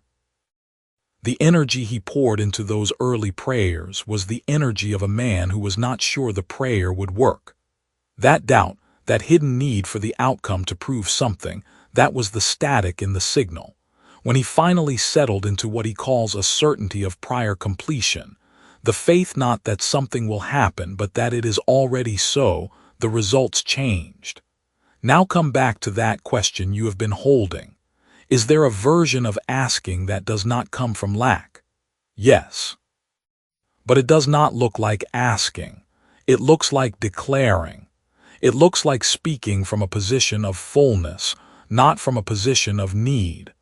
And the difference between the two is not a technique you can fake. It is a state you have to inhabit. Here is where most people get stuck. You cannot simply decide to feel full when you feel empty. You cannot manufacture certainty by repeating words of certainty into the mirror while everything inside you contradicts them. That is not declaration. That is suppression dressed up as affirmation. And suppression does not clean the signal. It covers the static with a louder sound, and the static is still there, still broadcasting, still sending the frequency of absence into everything you do. So the shift is not in the words. It has never been in the words. Look back at the version of you waking up each morning in that chapter from 3 years ago and look at it plainly. Think about something you wanted badly enough that it kept you up at night. Something you prayed for, or wished for, or built a goal sheet around. Now think about whether the wanting of it felt spacious or tight, whether it felt like certainty or like desperation. And if you are honest with yourself right now, really honest, you probably recognize that the things which arrived in your life did not arrive in the moments of tightest wanting. They arrived when something in you relaxed. When you let go of the outcome long enough to stop clutching it. That was not coincidence. That was the signal clearing. The practical distinction between petition and declaration is this. Petition describes what you do not have and asks for it to be given. Declaration describes what you have decided is already true and speaks from that ground. One contracts, one expands, one broadcasts absence, one broadcasts presence. This matters whether you are religious or secular, whether you use the language of God or the language of neuroscience, whether you meditate or pray or visualize or none of the above. The mechanism underneath is the same. Asking from emptiness creates an emptiness signal. Declaration from fullness creates a fullness signal.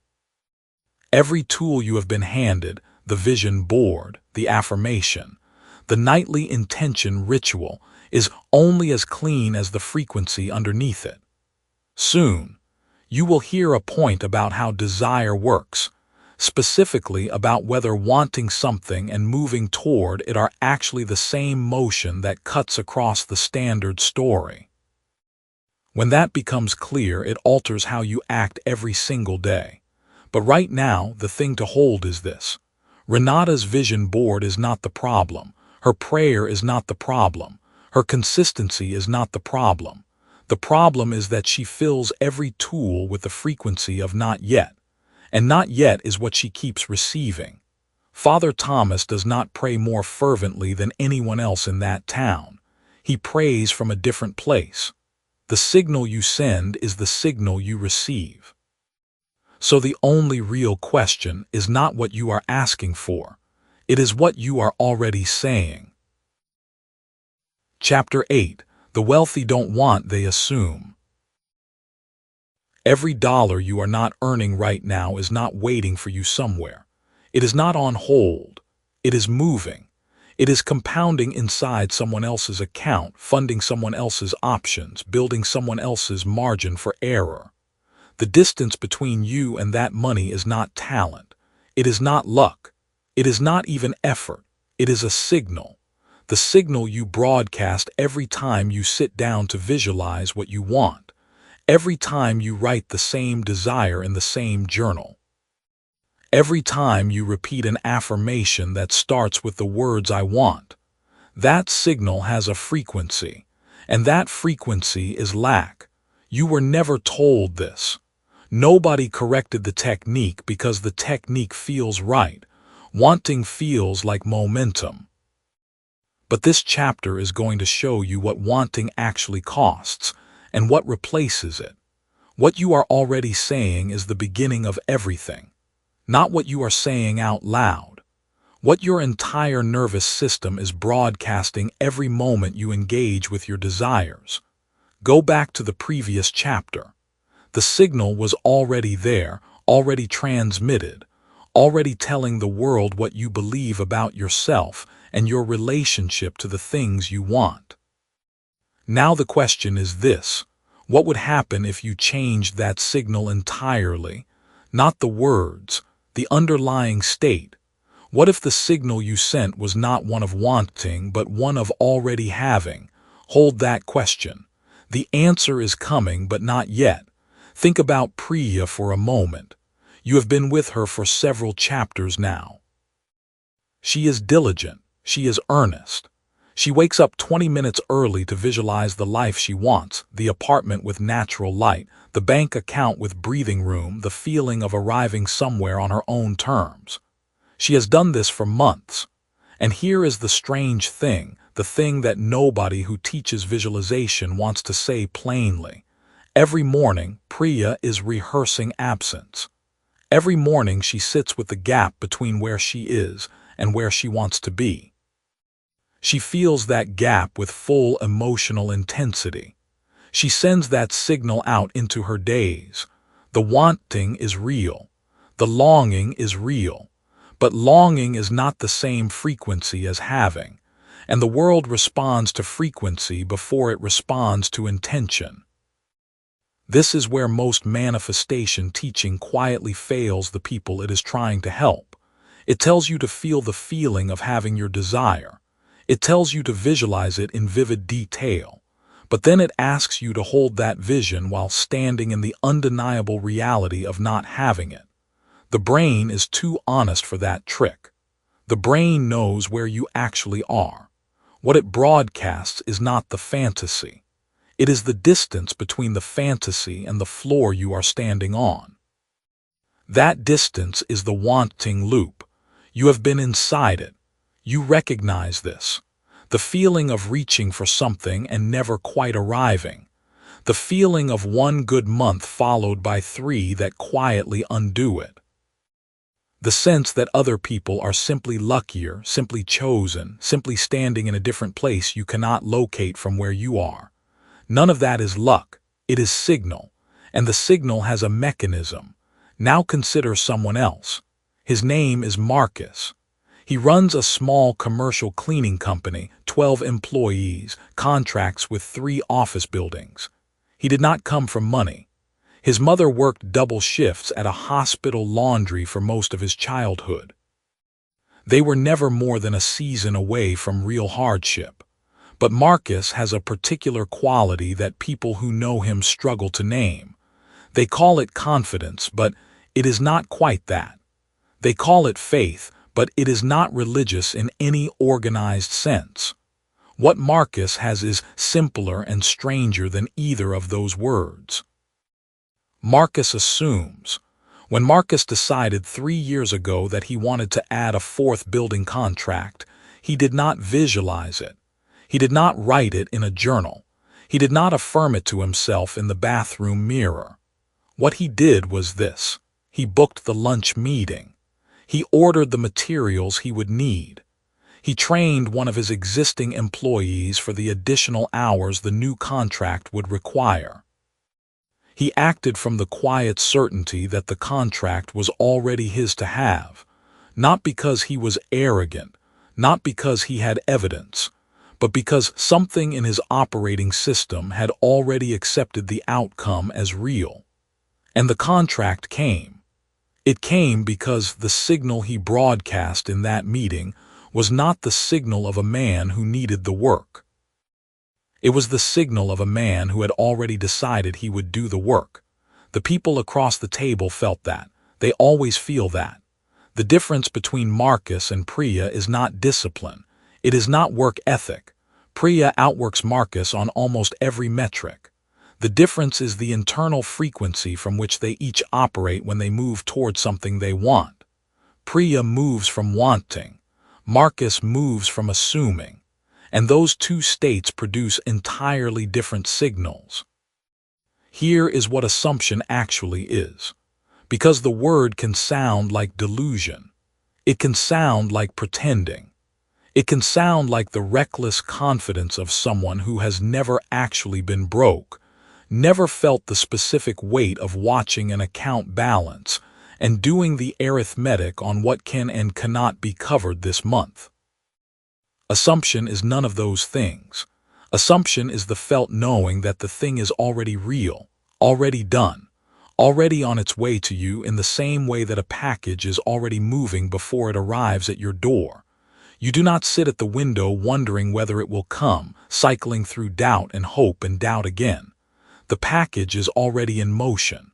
That certainty, that settled quality, that lack of frantic reaching, that is assumption. Here is what makes it different from wanting at the level of signal. Wanting has a shape. That shape is a gap. It is the emotional posture of someone standing on one side of a river, staring at the other side. The staring itself communicates distance. The signal says, I am here and the thing I need is there. And something in the response patterns of the world, in the way opportunities recognize you, in the way other people read you, in the way your own decisions get made, picks up that signal and confirms it. You are here. The thing is there. The gap persists. Assumption has a different shape. There is no gap. There is only direction. The thing is not there. The thing is coming, and there is no emotional distance in coming. There is only movement. Return to the version of you waking up each morning in that chapter from 3 years ago and look at it plainly.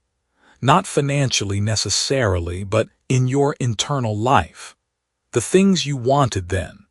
Notice which ones you got, not the ones you worked hardest for, not the ones you planned most carefully. Look at the ones that came with relative ease. Now ask yourself honestly, did you want those things with that frantic reaching quality? Or did you somewhere deep simply assume they would happen, the way you assume the sun will be there in the morning? That ease, that quiet certainty, that was not luck, it was frequency. It was a clean signal. Later on, you will hear a point about action and effort that cuts across the standard story. After that clicks, it alters how you move through every single day. But right now, stay here. The wanting loop has one more layer that needs to be exposed before you can step out of it. The loop reinforces itself. Every time you sit inside wanting and nothing changes, the wanting grows more intense. You try harder with the visualization. You add more emotional force. You increase the frequency of the practice. And all of this, every bit of this earnest escalation does one thing: it deepens the signal of lack. More wanting does not produce having. More wanting produces more of the feeling of wanting. The signal gets louder, and louder wanting broadcast at higher intensity is still the same frequency. It is static.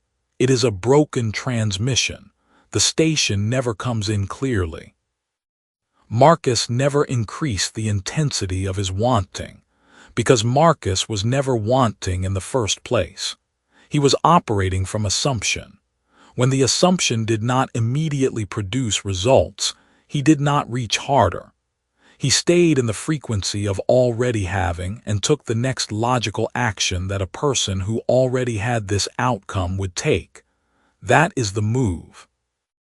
Not louder wanting. Different frequency. This is not easy to switch. You cannot decide right now to assume your way into a different financial life and have it feel true by Thursday. The nervous system does not accept that kind of rapid override. But here is the entry point. It is smaller than you think. Find one area, one specific, contained area of your life where you already operate from assumption. Maybe it is your ability to show up to work on time. Maybe it is your ability to cook a particular meal. Maybe it is something about the way certain friendships come easily to you. Notice how you inhabit that area.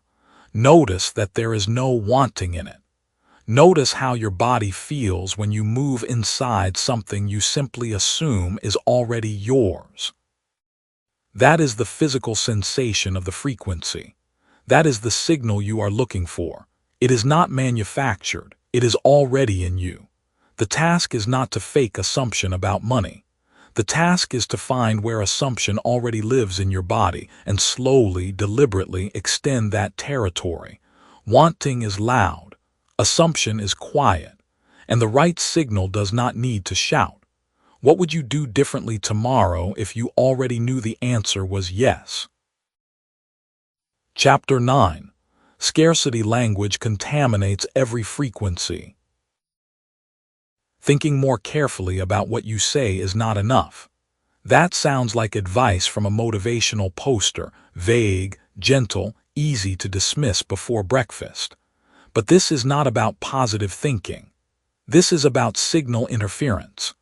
Every time you open your mouth, you are broadcasting a frequency.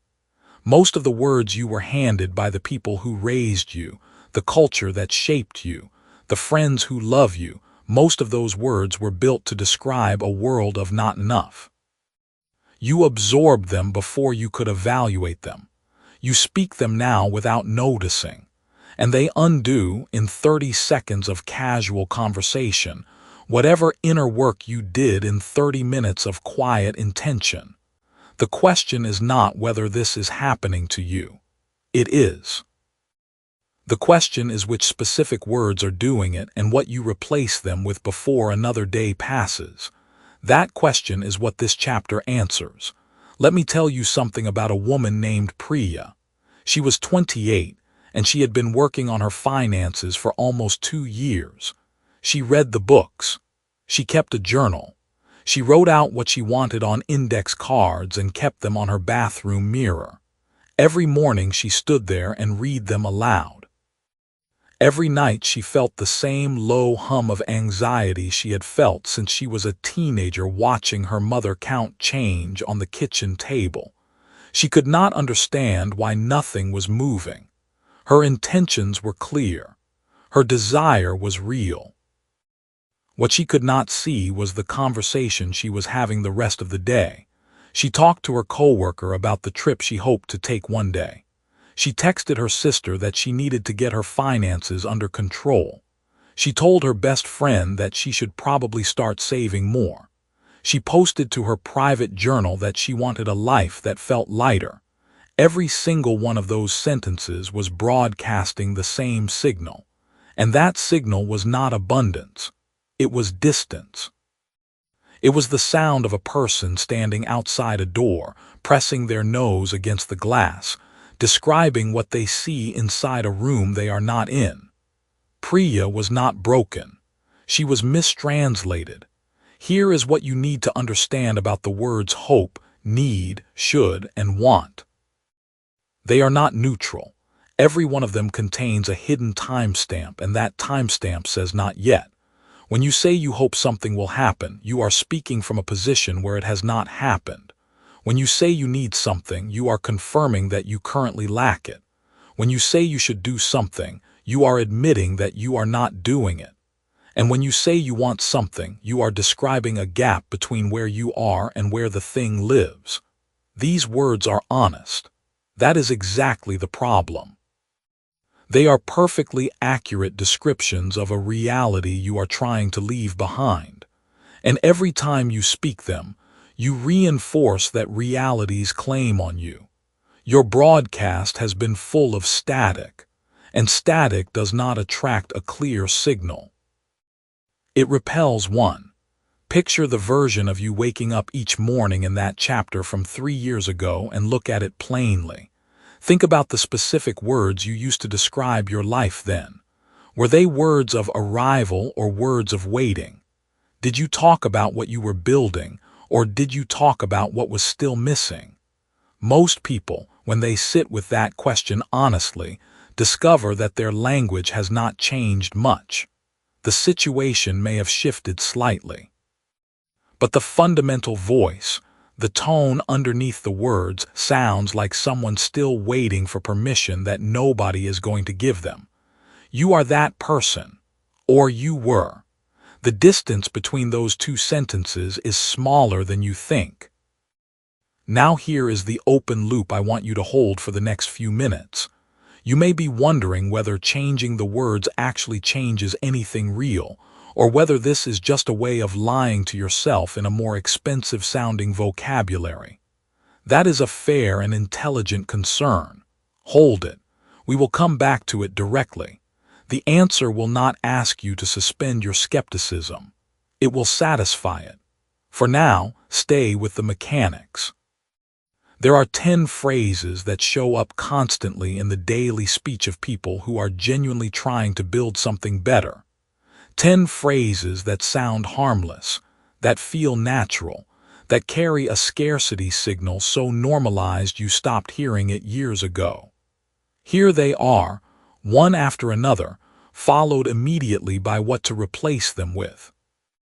The first is "I hope this works out." Replace it with "this is working out."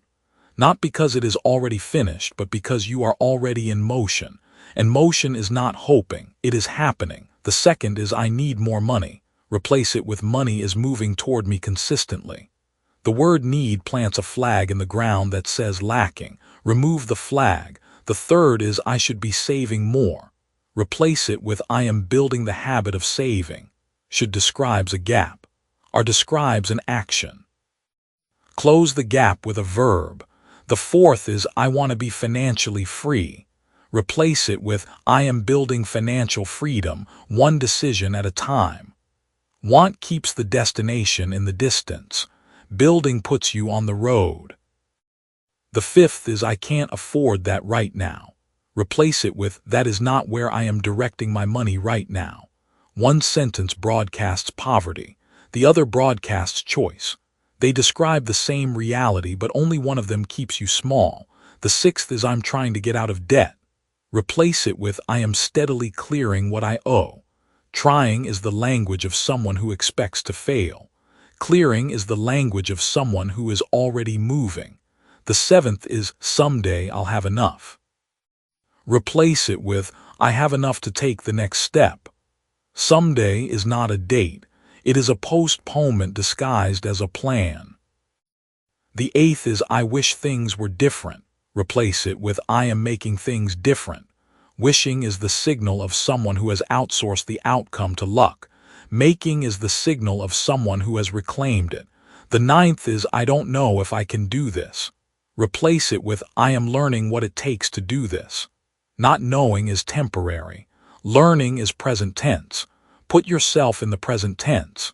The 10th is "I'm scared this won't work." Replace it with "I am moving forward, even when I feel uncertain." Fear and action can coexist. Fear and language, however, should not share the same sentence without a correction standing right beside them. Now let the air settle around those 10 pairs for a moment. Because here is where we come back to the question you were holding. Does changing the words actually change anything real, or is this just an elaborate performance of optimism? The answer lives in neuroscience, not mysticism. Every word you speak is also a word you hear. You are always your own most consistent listener. When the brain hears a statement framed in present tense, it begins building internal representations that match the frame. When you say, "I am building financial freedom," the brain does not simply log it as a lie to be corrected. It asks a different question than it asked before. Instead of asking, "Why don't I have enough?" it begins asking, "What is the next action in this building process?"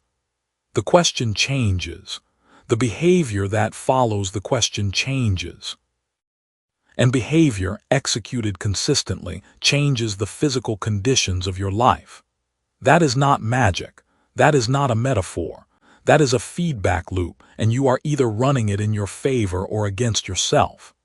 Priya discovered this not by reading about it, but by doing one specific thing for 7 days. She took a piece of paper and wrote every scarcity phrase she caught herself saying, texting, or thinking out loud. On one side of the page, the phrase as it came. On the other side, the replacement. She did not try to be perfect. She just caught and replaced, caught and replaced. By day 3, she was catching sentences before they left her mouth. By day 5, she noticed that other people's language she had absorbed without scrutiny for years, sounded different to her. Louder, more obviously like a signal being broadcast from a place of lack. By day 7, she had a list of 43 phrases, each with its replacement written beside it. She did not feel like a different person. She felt like the same person with a cleaner signal. That is the honest version of what this work produces. Not a sudden leap into a different life. A cleaner signal, sent more consistently, received more clearly by the people and situations and opportunities that respond to that frequency. As this book keeps moving, you will hear a point about how desire and action relate to each other that cuts across the standard story. Once you grasp that turn, it alters what you decide to do each morning before the noise of the day begins. But right now, the work is linguistic, practical and immediate. Take 7 days, start the list. Write every scarcity phrase you catch. Write its replacement on the right side of the page. Do not aim for silence. Aim for the swap, because the signal you are broadcasting is made of words. And words are the one thing you can change before this chapter is finished, before this day ends, before another moment passes where you are telling the universe you are still standing outside the room. The room is not locked. You have just been describing it like someone who lost the key. Find your language. Find your frequency. What are you saying today that you would never say if you already knew the answer was yes? Chapter 10. Assumption must be installed before sleep. Something is being written into you every night. Right now, before you change anything, before you learn a single new technique, something is already being recorded into the deepest layer of your mind in the minutes before you fall asleep. The question is not whether this recording is happening. It is happening. The question is what is being recorded. Whatever plays in that drowsy, half-gone space between waking and sleep is not just a thought passing through. It is a signal being pressed into the substrate of your subconscious at its most open, most receptive, most writable state. If you have spent years lying in that space rehearsing worry, rehearsing lack, rehearsing the gap between where you are and where you want to be, you have not just been having difficult nights. You have been installing the wrong program at the deepest possible level. That stops here. This chapter will show you exactly what is happening in that threshold state, why it is the highest leverage moment in your entire day, and how to use it to install assumption at root depth. That question from the last chapter is still worth holding. What are you saying today that you would never say if you already knew the answer was yes? Hold that. Because most people in the minutes before sleep are saying everything they would never say if they already had what they wanted. They are rehearsing uncertainty. They are running the numbers again. They are replaying the conversation that did not go well, the bill that is still there, the distance between the life they have and the life they need. And every single night, they hand that rehearsal to the most impressionable version of their own mind, right at the moment when that mind is most ready to believe whatever it is given. This is the open loop you need to sit with before the answer arrives. Why does the moment before sleep matter so much more than any other moment in your day? The answer is not mystical. It is neurological. And once you understand the mechanism, you will never casually drift into sleep the same way again. The state is called hypnagogia. It is the threshold between waking consciousness and sleep, not fully one, not fully the other. In this window, your brain shifts its electrical activity from the fast, analytical beta waves of your waking mind into the slower, more fluid alpha and theta waves. In theta, the critical faculty that normally stands guard between your conscious and subconscious mind becomes quiet. It does not disappear entirely. It loosens, It steps back. The inner editor who spends your waking hours deciding what is real, what is possible, what is allowed, that editor gets drowsy too. And in that loosened state, whatever you hold in your attention does not get evaluated. It gets recorded. Think about the difference between writing on a dry erase board and carving into soft clay. Your waking, analytical mind is the dry erase board. You can write things there, yes. You can paste affirmations on the mirror. You can repeat phrases in the shower.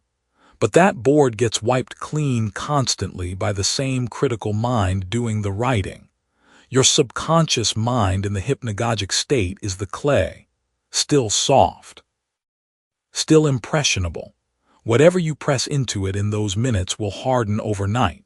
Here is the part most people miss entirely. The subconscious does not respond to your desires, it responds to your assumptions.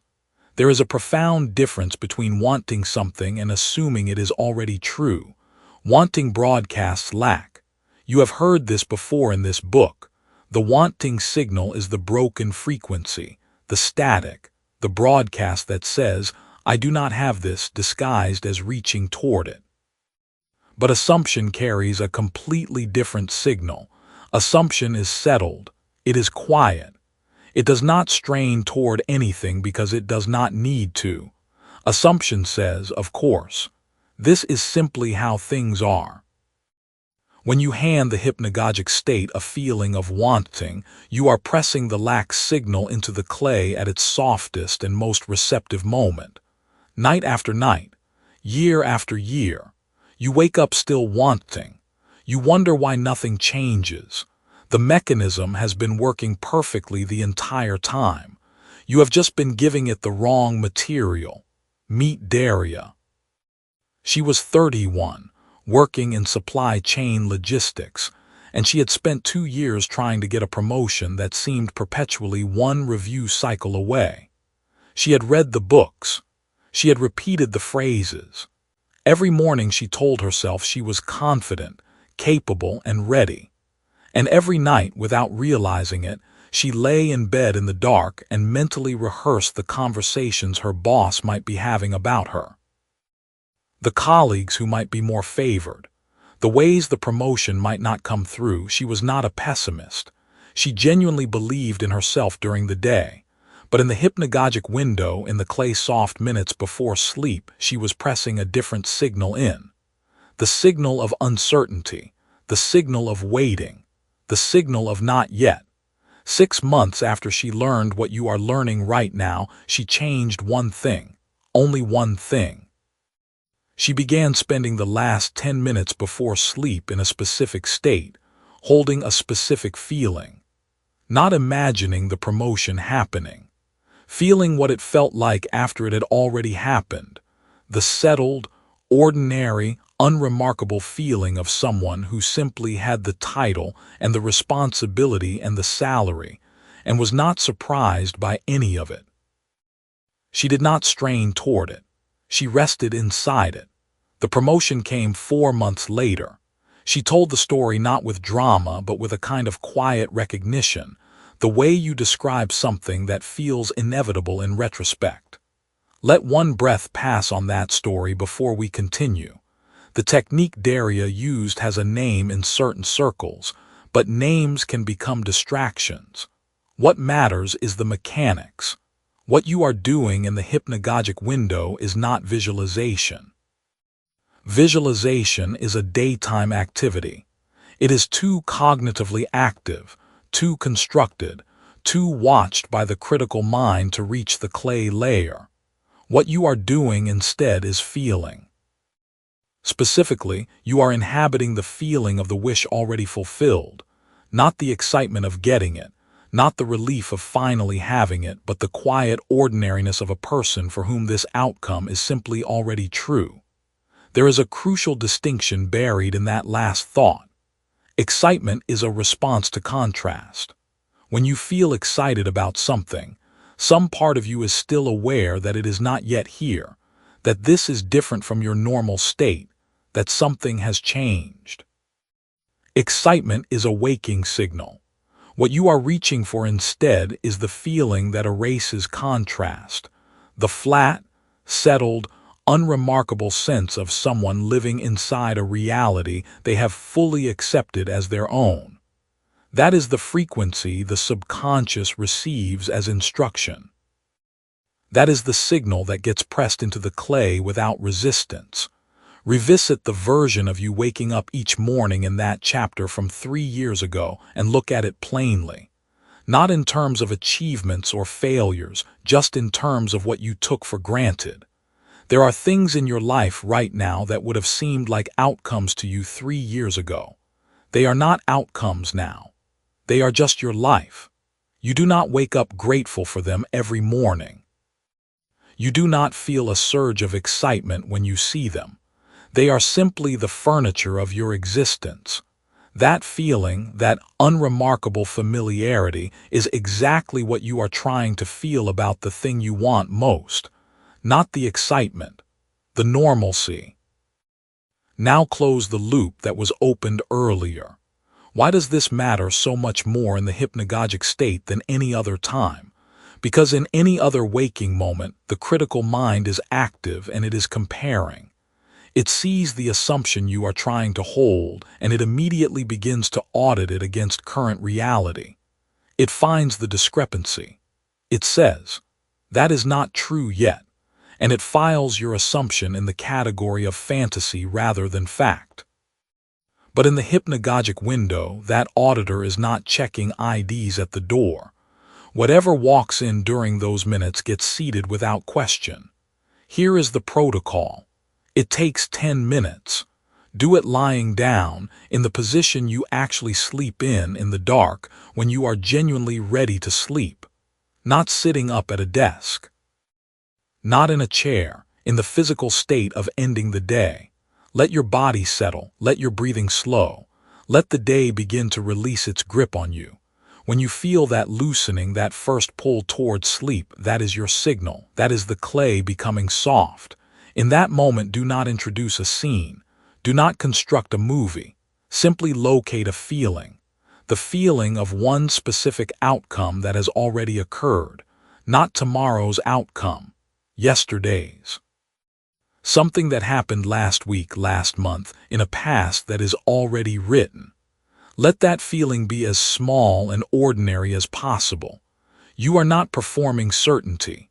You are resting inside it. Hold that feeling the way you would hold a warm cup with both hands, without gripping, without checking, without effort. Simply let it be the last thing your awareness touches before sleep takes over. Do this every night. Not most nights. Every night. The signal accumulates. The clay hardens in the right shape. And over days and weeks, the subconscious begins to broadcast a different frequency. Not the static of wanting. Not the broken signal of reaching toward something absent, but the clean, clear transmission of someone for whom the outcome is already the furniture of their life. In a later section, you will hear a point about taking action that cuts across the standard story. When that point settles, it alters how you decide what to do next. But for now, one thing matters. You have a 10-minute window tonight. You have had it every night for years. The only question is what you choose to press into it. What will you let be the last thing you assume before the clay sets? Chapter 11. Live from the end and the bridge appears. Wanting something is the surest way to stay without it. That sounds cruel. You might be ready to argue with it, but stay close, because this is not a reason to stop reaching for things. It is a precise description of what happens inside your nervous system when you want, and more importantly, what that wanting broadcasts outward as a signal. Every technique you have tried that did not work was built on wanting. Vision boards you stared at with longing.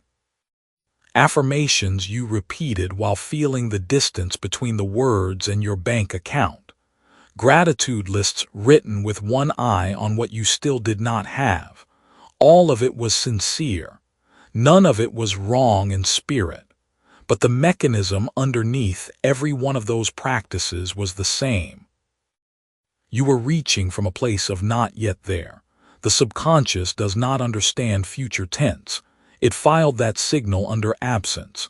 It heard the reaching and concluded there was still a gap to cross, so it kept you in the gap. By the end of this chapter, you will understand exactly how to step out of that gap without pretending it does not exist. Think about the question that ended the last chapter. What is the last thing you will assume before the clay sets? That question was not rhetorical.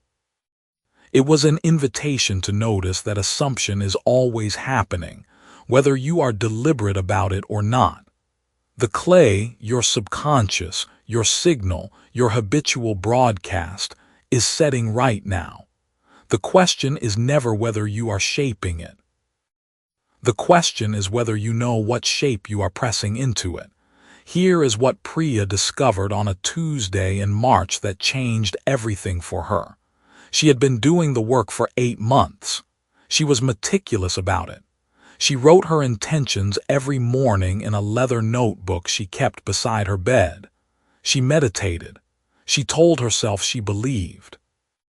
And still, the consulting business she had been building for 2 years was stuck at exactly the same revenue it had been the year before, give or take a few $100s.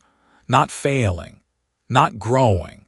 Frozen, the way a river goes still in winter but the current still pulls underneath. She was 31.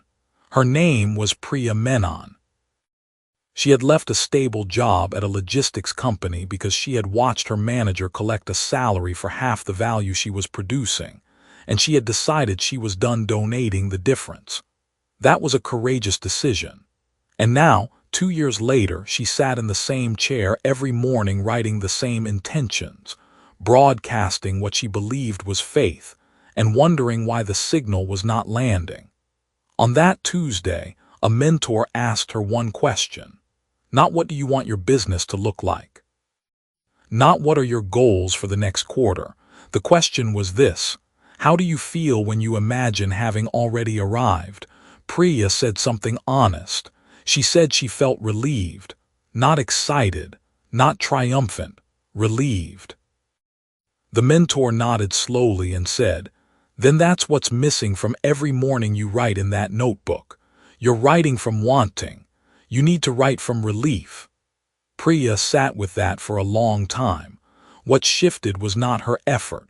It was not her strategy. What shifted was the place inside herself from which she was operating. She stopped standing at the base of the mountain looking up and started standing at the top looking around. She started each day not by reaching for the version of her business she wanted, but by inhabiting the version of herself who already had it. She wrote in her notebook as that woman. She made her calls as that woman. She replied to emails as that woman. Within 6 weeks, 2 long-stalled contracts closed on the same day. Now pause here. You might be thinking that is a coincidence, or that something else changed in those 6 weeks. Maybe the market shifted. Maybe 𝗡𝗢𝗧𝗘 got lucky. Those things are possible, but the mechanism itself, the practice of inhabiting the end state before the path is visible, is not a coincidence. It is a principle you can observe in how your own mind functions. The evidence for it lives in your own history if you are willing to look. Think about a time you were absolutely certain something was going to happen. Not hoped, not wanted, certain. Maybe it was getting a job you could feel yourself already doing. Maybe it was a relationship that felt inevitable from the first conversation. Maybe it was small, like knowing you were going to figure out a problem even before you had the solution. When you were in that state of certainty, did you notice how differently you carried yourself? How differently you spoke? How different your energy felt to the people around you? That is not mysticism. That is neurology. The brain cannot fully distinguish between a vividly imagined reality and a present one. When you occupy a future state with full sensory and emotional detail, the brain begins to treat it as current information. It starts organizing your perception, your attention, and your behavior around that state. You begin to notice things you previously filtered out. Opportunities that were technically present before suddenly appear because your attention is now calibrated to receive them. The bridge does not appear before you arrive. It appears because you arrived. Hold that. This is the open question I want to plant right now. If inhabiting the end state is the mechanism, what exactly does inhabiting it mean? Not picturing it, not wanting it. What does it mean to truly live from it? I will answer that precisely. But first you need to understand why most people fail even when they try this. The failure comes from a single mistake, performing arrival while feeling departure. You picture the outcome you want. You say words in present tense. But underneath the words there is a thin coat of doubt, a quietly held belief that this is pretend. The subconscious is not fooled by performance. It reads the emotional signal, not the words. You can say, "I am financially free," 1,000 times. But if the emotional register underneath those words is "I hope this works," what you are broadcasting is hope. And hope is a species of doubt. Hope says the thing has not happened yet. Certainty says it already has. The practice is not affirmation. The practice is assumption. Assumption is what Priya found in that Tuesday conversation. Not confidence performed for an audience. Not the feeling of wanting the thing.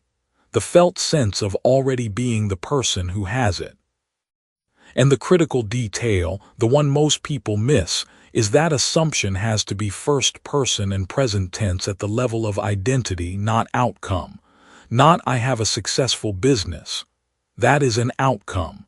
This is who I am. That is identity.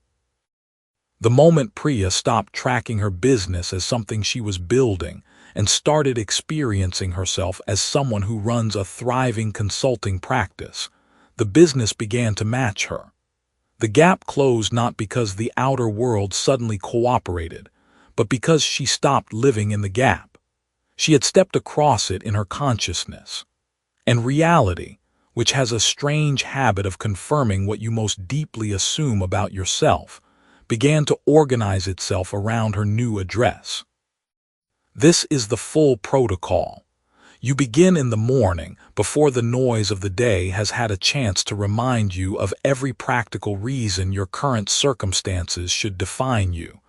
You close your eyes. You do not picture what you want. You remember it.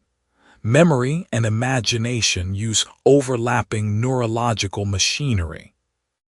When you reach into the future as if you are remembering it, the brain processes the signal differently than when you project into it as a wish. You recall the feeling of having arrived. You let the relief move through your body. You let the ease of it settle in your chest. You hold it for as long as it feels real, not as long as the clock allows.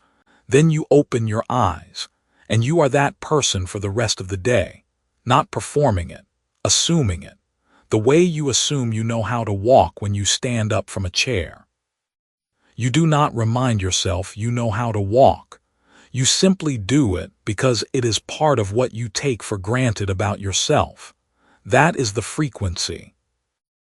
Not the broadcast of wanting, which is always a signal of absence. The broadcast of being, which is a signal of fact. And here is where the bridge comes in. When you are broadcasting want, your attention is focused on the gap. You see the distance. You measure how far you still have to go. Every piece of information that arrives gets filtered through the question, does this close the gap or not? Most things get filed under no. The bridge stays invisible because you are looking at the gap, and the gap is all you see. When you are broadcasting being, when the assumption of arrival is genuine and settled, your attention reorganizes. The gap stops being the frame through which you interpret your days. You are not crossing a bridge. You are already on the other side, and from that position, you start to notice things. A contact you had forgotten who turns out to be connected to exactly the right person. A piece of information in an article you would previously have skipped that tells you something specific and useful. A conversation that opens a door you did not know existed. These are not miracles. They are your own attention, finally calibrated to the right frequency, picking up signals that were always there in the noise. Before long, you will hear a point about patience that cuts across the standard story. After that really registers, it alters how long you are willing to wait for anything. Mirror moment. Call up the version of you waking up each morning in that chapter from 3 years ago and look at it plainly. Think about what you assumed about yourself. Then notice how closely your current life mirrors those assumptions. Not your wishes from 3 years ago. Your assumptions. The things you took for granted about who you were and what was available to you. If you look at that honestly, you will see the mechanism at work in your own history. And you will understand, without needing to believe in anything you cannot see, that assumption is not a spiritual concept. It is a description of how you have always worked. The clay is always setting. It has been setting all along. The question Priya finally answered on that Tuesday was not what do I want to create. It was who am I already being. When the arrival is fully inhabited, the path does not lead to the destination. The destination becomes the starting point, and the path appears behind you as you walk. What kind of person takes the next step before they can see where it lands? Chapter 12. Your broadcast has already changed frequencies. Every culture that has ever built a civilization has told some version of the same story. A person walks into the wilderness carrying nothing. They survive not because of what they brought with them, but because of who they became out there. They return changed, and everything around them responds to that change. The elders, the tribe, the land itself, all of it reorganizes around the person who came back different, not the person who came back with better tools or a louder voice. The person who came back carrying a different frequency inside their chest. This pattern is older than any language we have left, and the reason it keeps appearing, century after century, in story after story, is because it is true. You are that person now. Not walking back into the wilderness, but walking back into your own daily life. And the question this chapter will answer is whether you know what you are carrying. The person who takes the next step before they can see where it lands is a person who has already answered that question. They know what they are made of, not in an abstract, hopeful way. In a settled, bone-deep way that does not require outside confirmation. That knowing is the frequency. And the frequency is the whole thing. Think back to the very beginning of this book, the image of the radio tower, the signal going out whether you intend it or not. The idea that what you broadcast is not determined by what you say out loud or even what you consciously think, but by the underlying assumption you carry into every room, every decision, every quiet moment before you fall asleep. Do you remember what you were broadcasting then? Here is what most people were sending. I do not have what I need yet. I am waiting for the thing that will finally make my life work. Something is missing, and until it arrives, I am incomplete. That signal does not attract the missing thing. It confirms the missing. The world, responding faithfully to the transmission, keeps delivering evidence of absence. More proof that the thing has not arrived. More confirmation that you are still waiting. The loop does not break because you want it to. The loop breaks when the signal changes, and something in you has changed. Not because this book told you to feel differently, because you have moved through 11 chapters of examining the actual mechanism, and that examination has a cost. You cannot unsee what you have seen. You cannot return to the comfortable fiction that wishing harder is the same as broadcasting differently. That door is closed now. which means another door is open. Here is the open loop you need to sit with for a moment. If the world has always been responding to your signal, and your signal has now changed, then why does nothing look different yet? That is the question that will make or break everything you have built in these pages. Hold it. The answer comes, but not yet. A woman named Sandra spent 6 years running a small catering business that stayed small, not failing but never growing. She worked hard. She woke up early and went to bed late. She told herself every morning that she was building something.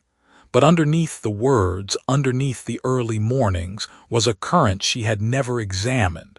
She was afraid that the business would never be enough, not just financially, but as proof.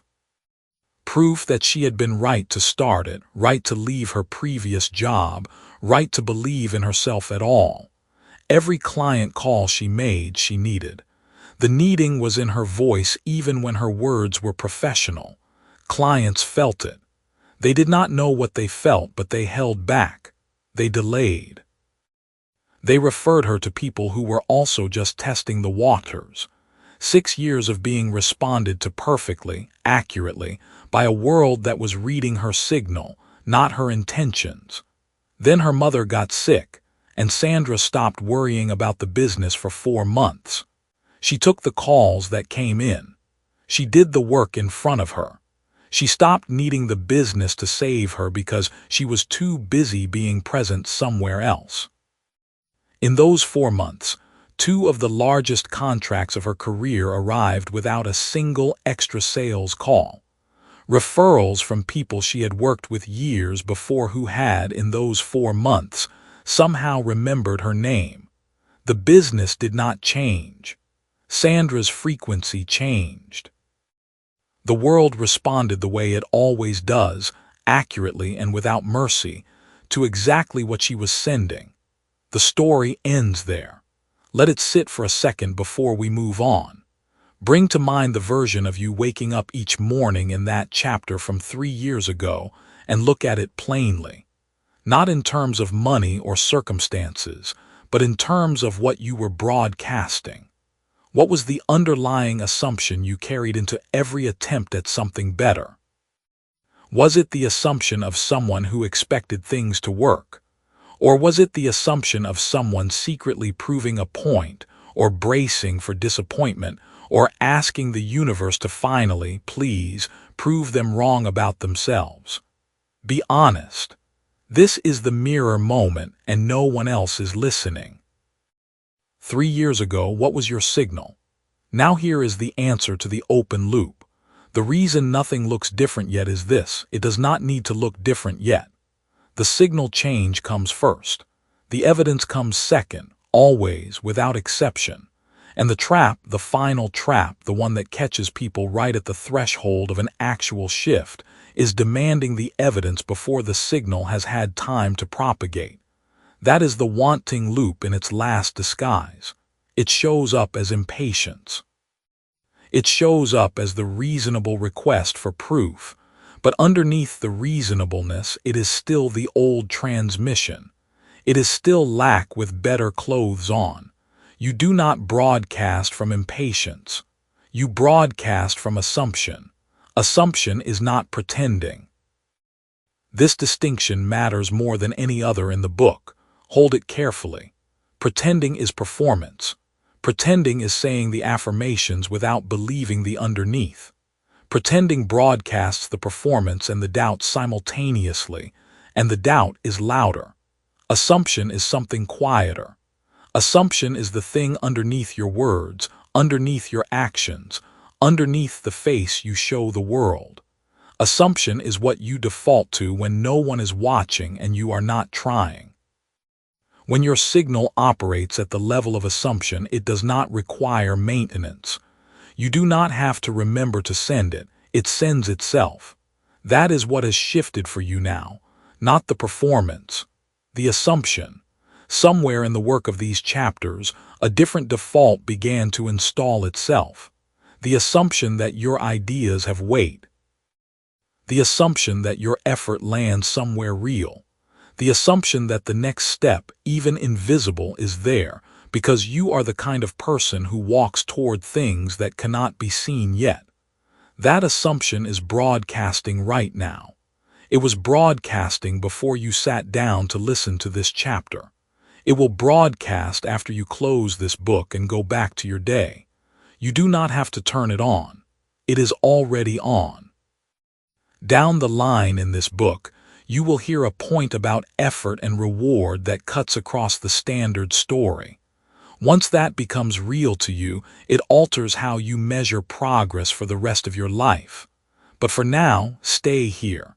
In this chapter, in this moment of recognition, the world was never withholding from you. The world was reading you, and what you gave it to read has changed. You are not broadcasting lack anymore. You are not sending the signal of someone waiting to be rescued or proven right or finally allowed to succeed. You are sending something different now. Settled, certain without being rigid, open without being desperate. The radio tower is still standing. It was always standing. You just changed what it plays. Chapter 13. Manifestors don't try, they have already arrived. You have been working so hard at this. That is the first thing worth saying out loud. You have been visualizing, affirming, scripting, meditating, setting intentions, adjusting your morning routine, revisiting your why. And something in you suspects quietly in the back of your chest that all that effort might be the problem. Not a lack of effort. The effort itself. Sit with that for a moment before you reach for relief. Relief is not what this chapter is offering first. What this chapter is offering first is honesty. The hardest version of it. The version that says, the more desperately you have been practicing manifestation, the more clearly you have been broadcasting the exact signal you are trying to escape. Now here is the question that will carry us through everything that follows. What does a person look like when they are not trying to manifest anything? The radio tower is still standing. It was always standing. You just changed what it plays. That line from the last chapter is worth holding a little longer. Changing what the tower plays is not the same as building a new tower. It is not the same as rewiring every circuit. It is far simpler and far more difficult than that. The simplicity is what makes it hard to believe. Here is the distinction that changes everything. There are people in the world right now who never studied manifestation, never read the books, never sat in meditation with a vision board. And their lives, almost without effort, seem to accumulate exactly what they want: good work, real relationships, financial breathing room, a sense of forward motion. You have met at least one of these people. You may have quietly envied them, and the dangerous, easy conclusion is that they got lucky, that the universe favored them, that they had a head start you didn't. That conclusion is wrong. What they have is not luck. It is a subconscious baseline so thoroughly soaked in the assumption of having that they never produce the signal of lack in the first place. They are not manifesting. They arrived. And the difference between arriving and manifesting is not semantic. It is the entire game.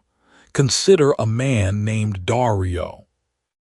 He grew up in a working-class neighborhood, the son of a postal worker, no inherited wealth to speak of. But Dario had something that no one in his family could quite name. He walked into rooms the way people walk into their own homes. He spoke about future plans not as wishes but as logistics. When he told a friend he was going to open a restaurant by the time he was 32, he did not say it the way people say things they hope will happen. He said it the way you announce you're stopping for coffee on the way to somewhere you're already going. At 31, the restaurant opened. His friend asked him once, years later, how he had been so certain. Dario looked genuinely puzzled by the question. He said he hadn't thought about certainty.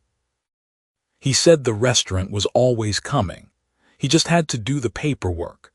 That is the most precise description of real manifestation you will ever hear.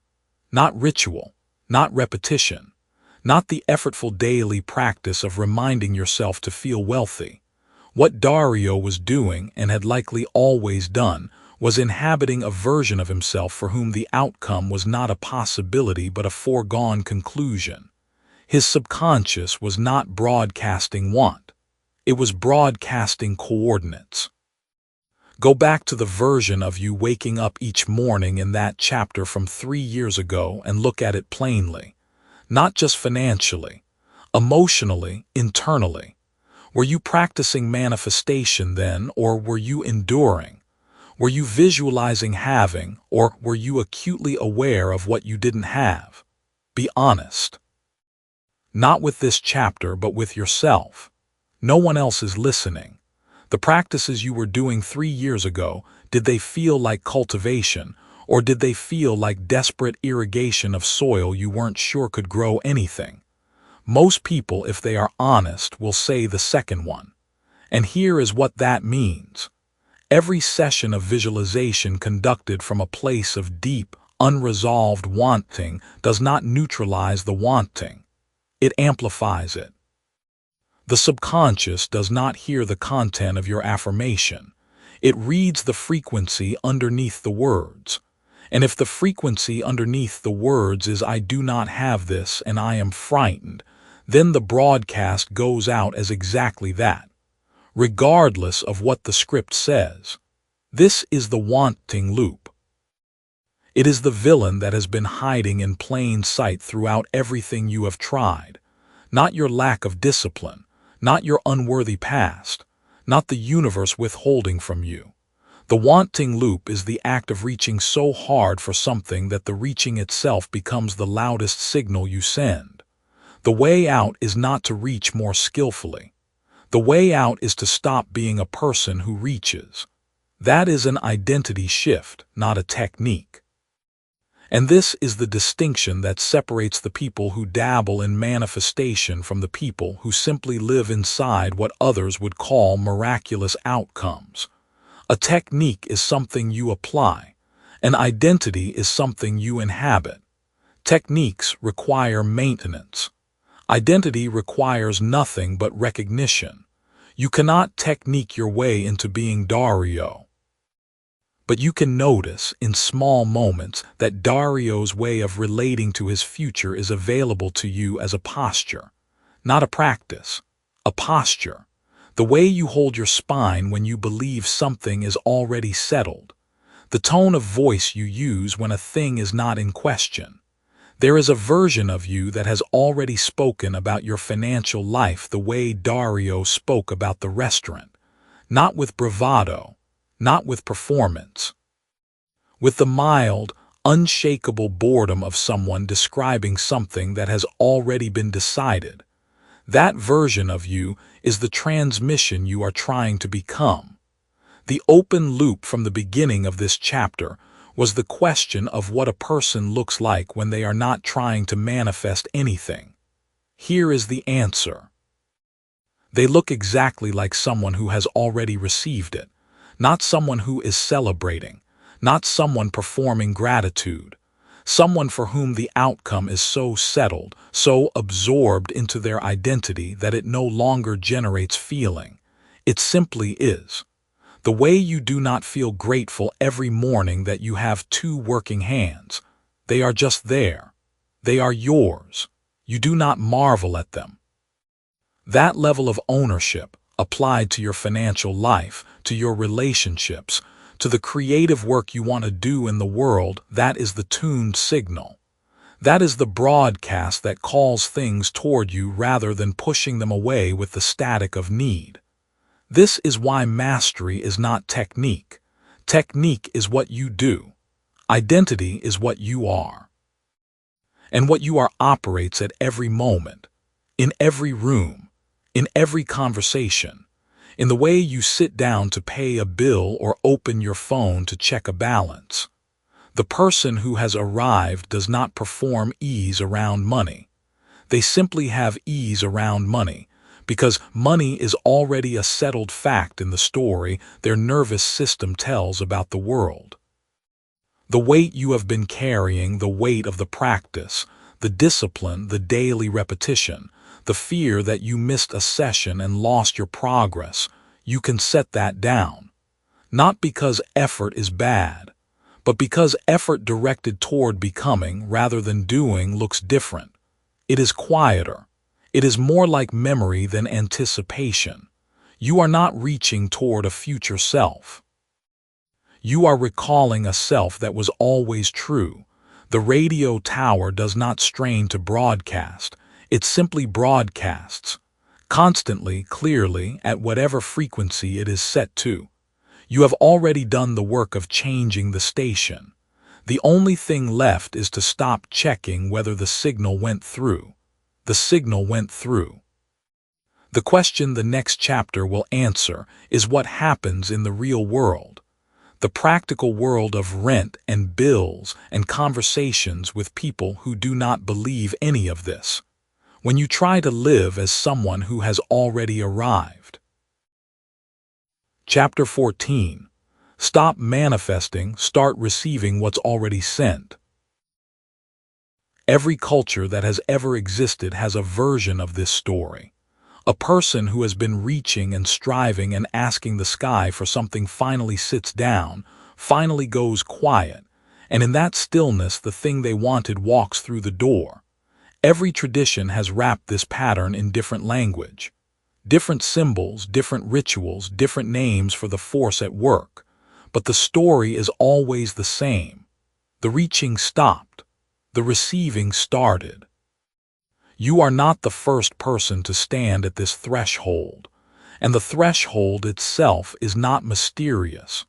What you are about to understand is not the end of a method. It is the end of the misunderstanding that made a method necessary in the first place. You have been trying to create. This last chapter is where you find out you never needed to. Now you asked a real question at the end of the last chapter. You asked what happens in the practical world, the world of rent and groceries and skeptical friends who raise their eyebrows when you talk about any of this. What happens when you try to live as someone who has already arrived and the bank statement still says otherwise?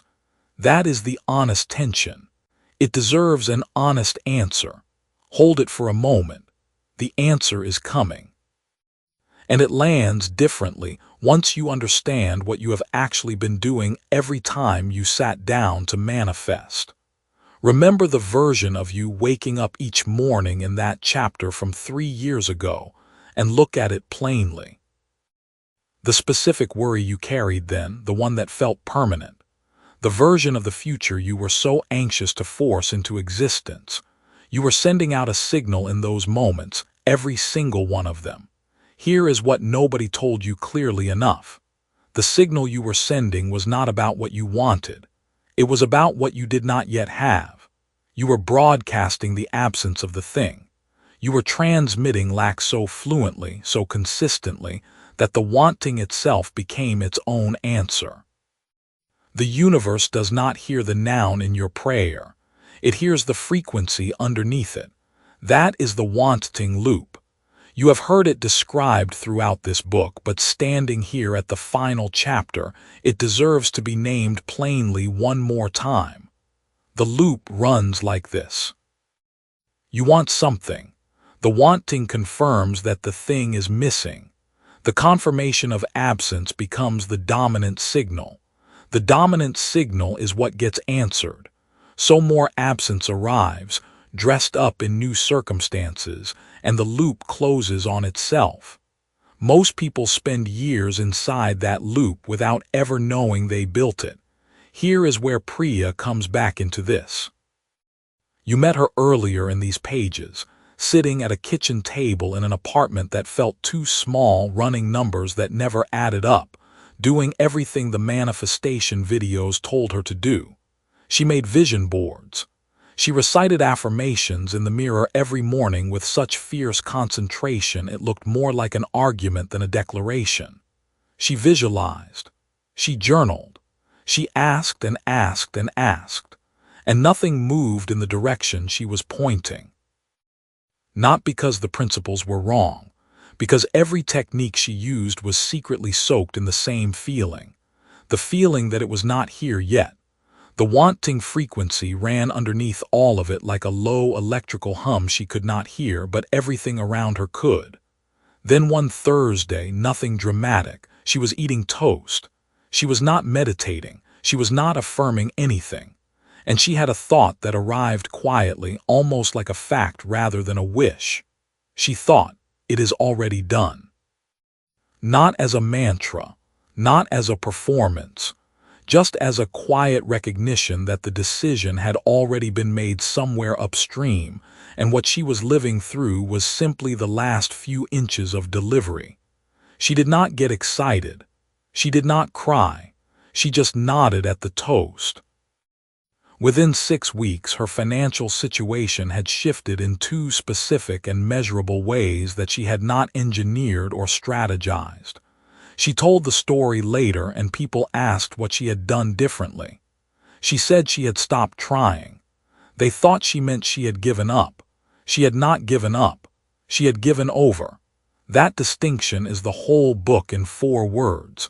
Giving up is a collapse. It is the posture of someone who still believes the thing is not coming, who has simply run out of energy to chase it. Giving over is something entirely different. It is the posture of a person who has looked at the order confirmation and relaxed, because the package is on its way, and panicking in the driveway will not make the delivery truck faster. The wanting is over. That is the open loop this chapter has been carrying. You felt it in the question from before, the one about practical life, about bills, about skeptical friends. And here is the answer. When you live as someone who has already arrived, the practical world does not immediately rearrange itself in 24 hours. But something more important changes first. Your signal changes. The transmission you are putting out into every room you walk into, every conversation you have, every decision you face, it shifts from the frequency of chasing to the frequency of ownership. People respond to that signal without knowing why. Opportunities surface in your vicinity because you stopped broadcasting the static that made you invisible to them. The static was never silence. The static was wanting. Loud, constant, desperate wanting, wearing the costume of positive thinking. Your signal is clean now. That is not a metaphor. It is a description of what happens neurologically, socially, energetically when a person stops operating from a deficit frame. The conversations you have start to carry a different weight. The choices you make start to come from a different center of gravity. You stop performing confidence and start operating from it, because performance requires an audience you are trying to convince. And the person you were most desperately trying to convince was yourself. The radio metaphor has lived inside this book from the beginning. A broken signal, full of interference, reaching out into the frequency range and receiving only distortion back. You were not broken. The signal was just cluttered. Every act of wanting added another layer of static. Every technique you used to try harder added another layer. The tuning was never about adding something. It was always about removing what did not belong. What does not belong is the belief that you are still waiting. You are not waiting. The assumption has been made. The order has been placed. And the only thing that can delay the delivery at this point is you standing in the driveway, checking your phone every 30 seconds, questioning whether the truck is real. Put the phone down. Go back to the toast. This is the final chapter, and it is built to function as an arrival rather than a conclusion, because summaries belong to people who are still convincing themselves. You are past convincing. What you have moved through in these pages is not a collection of techniques you can apply when you remember to. It is a fundamental reordering of the relationship between you and what you want. You stopped being the one who wants. You became the one who has.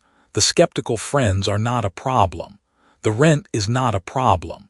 The gap between where the bank statement says you are and where you know yourself to be is simply the last remaining distance between the truck and your door. You do not need to perform certainty for the people around you. Certainty does not perform. It simply is. And when it simply is, the people around you feel it without being able to explain what changed. What changed is you stopped leaking. Every conversation where you used to explain why it hadn't happened yet was a leak. Every moment of privately doubting what you publicly claimed was a leak. Every vision board created with a clenched jaw was a leak. You were a cup with holes and you were mystified that it would not fill.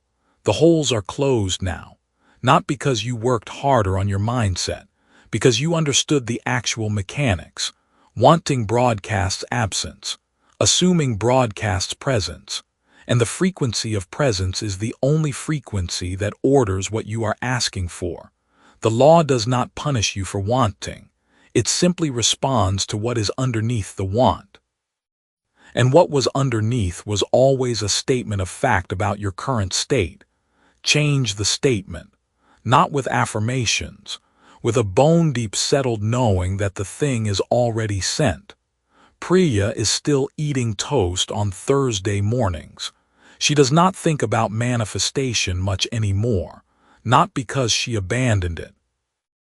Because you do not think about oxygen much when you are breathing freely. The signal is clean. The static is gone. Now receive.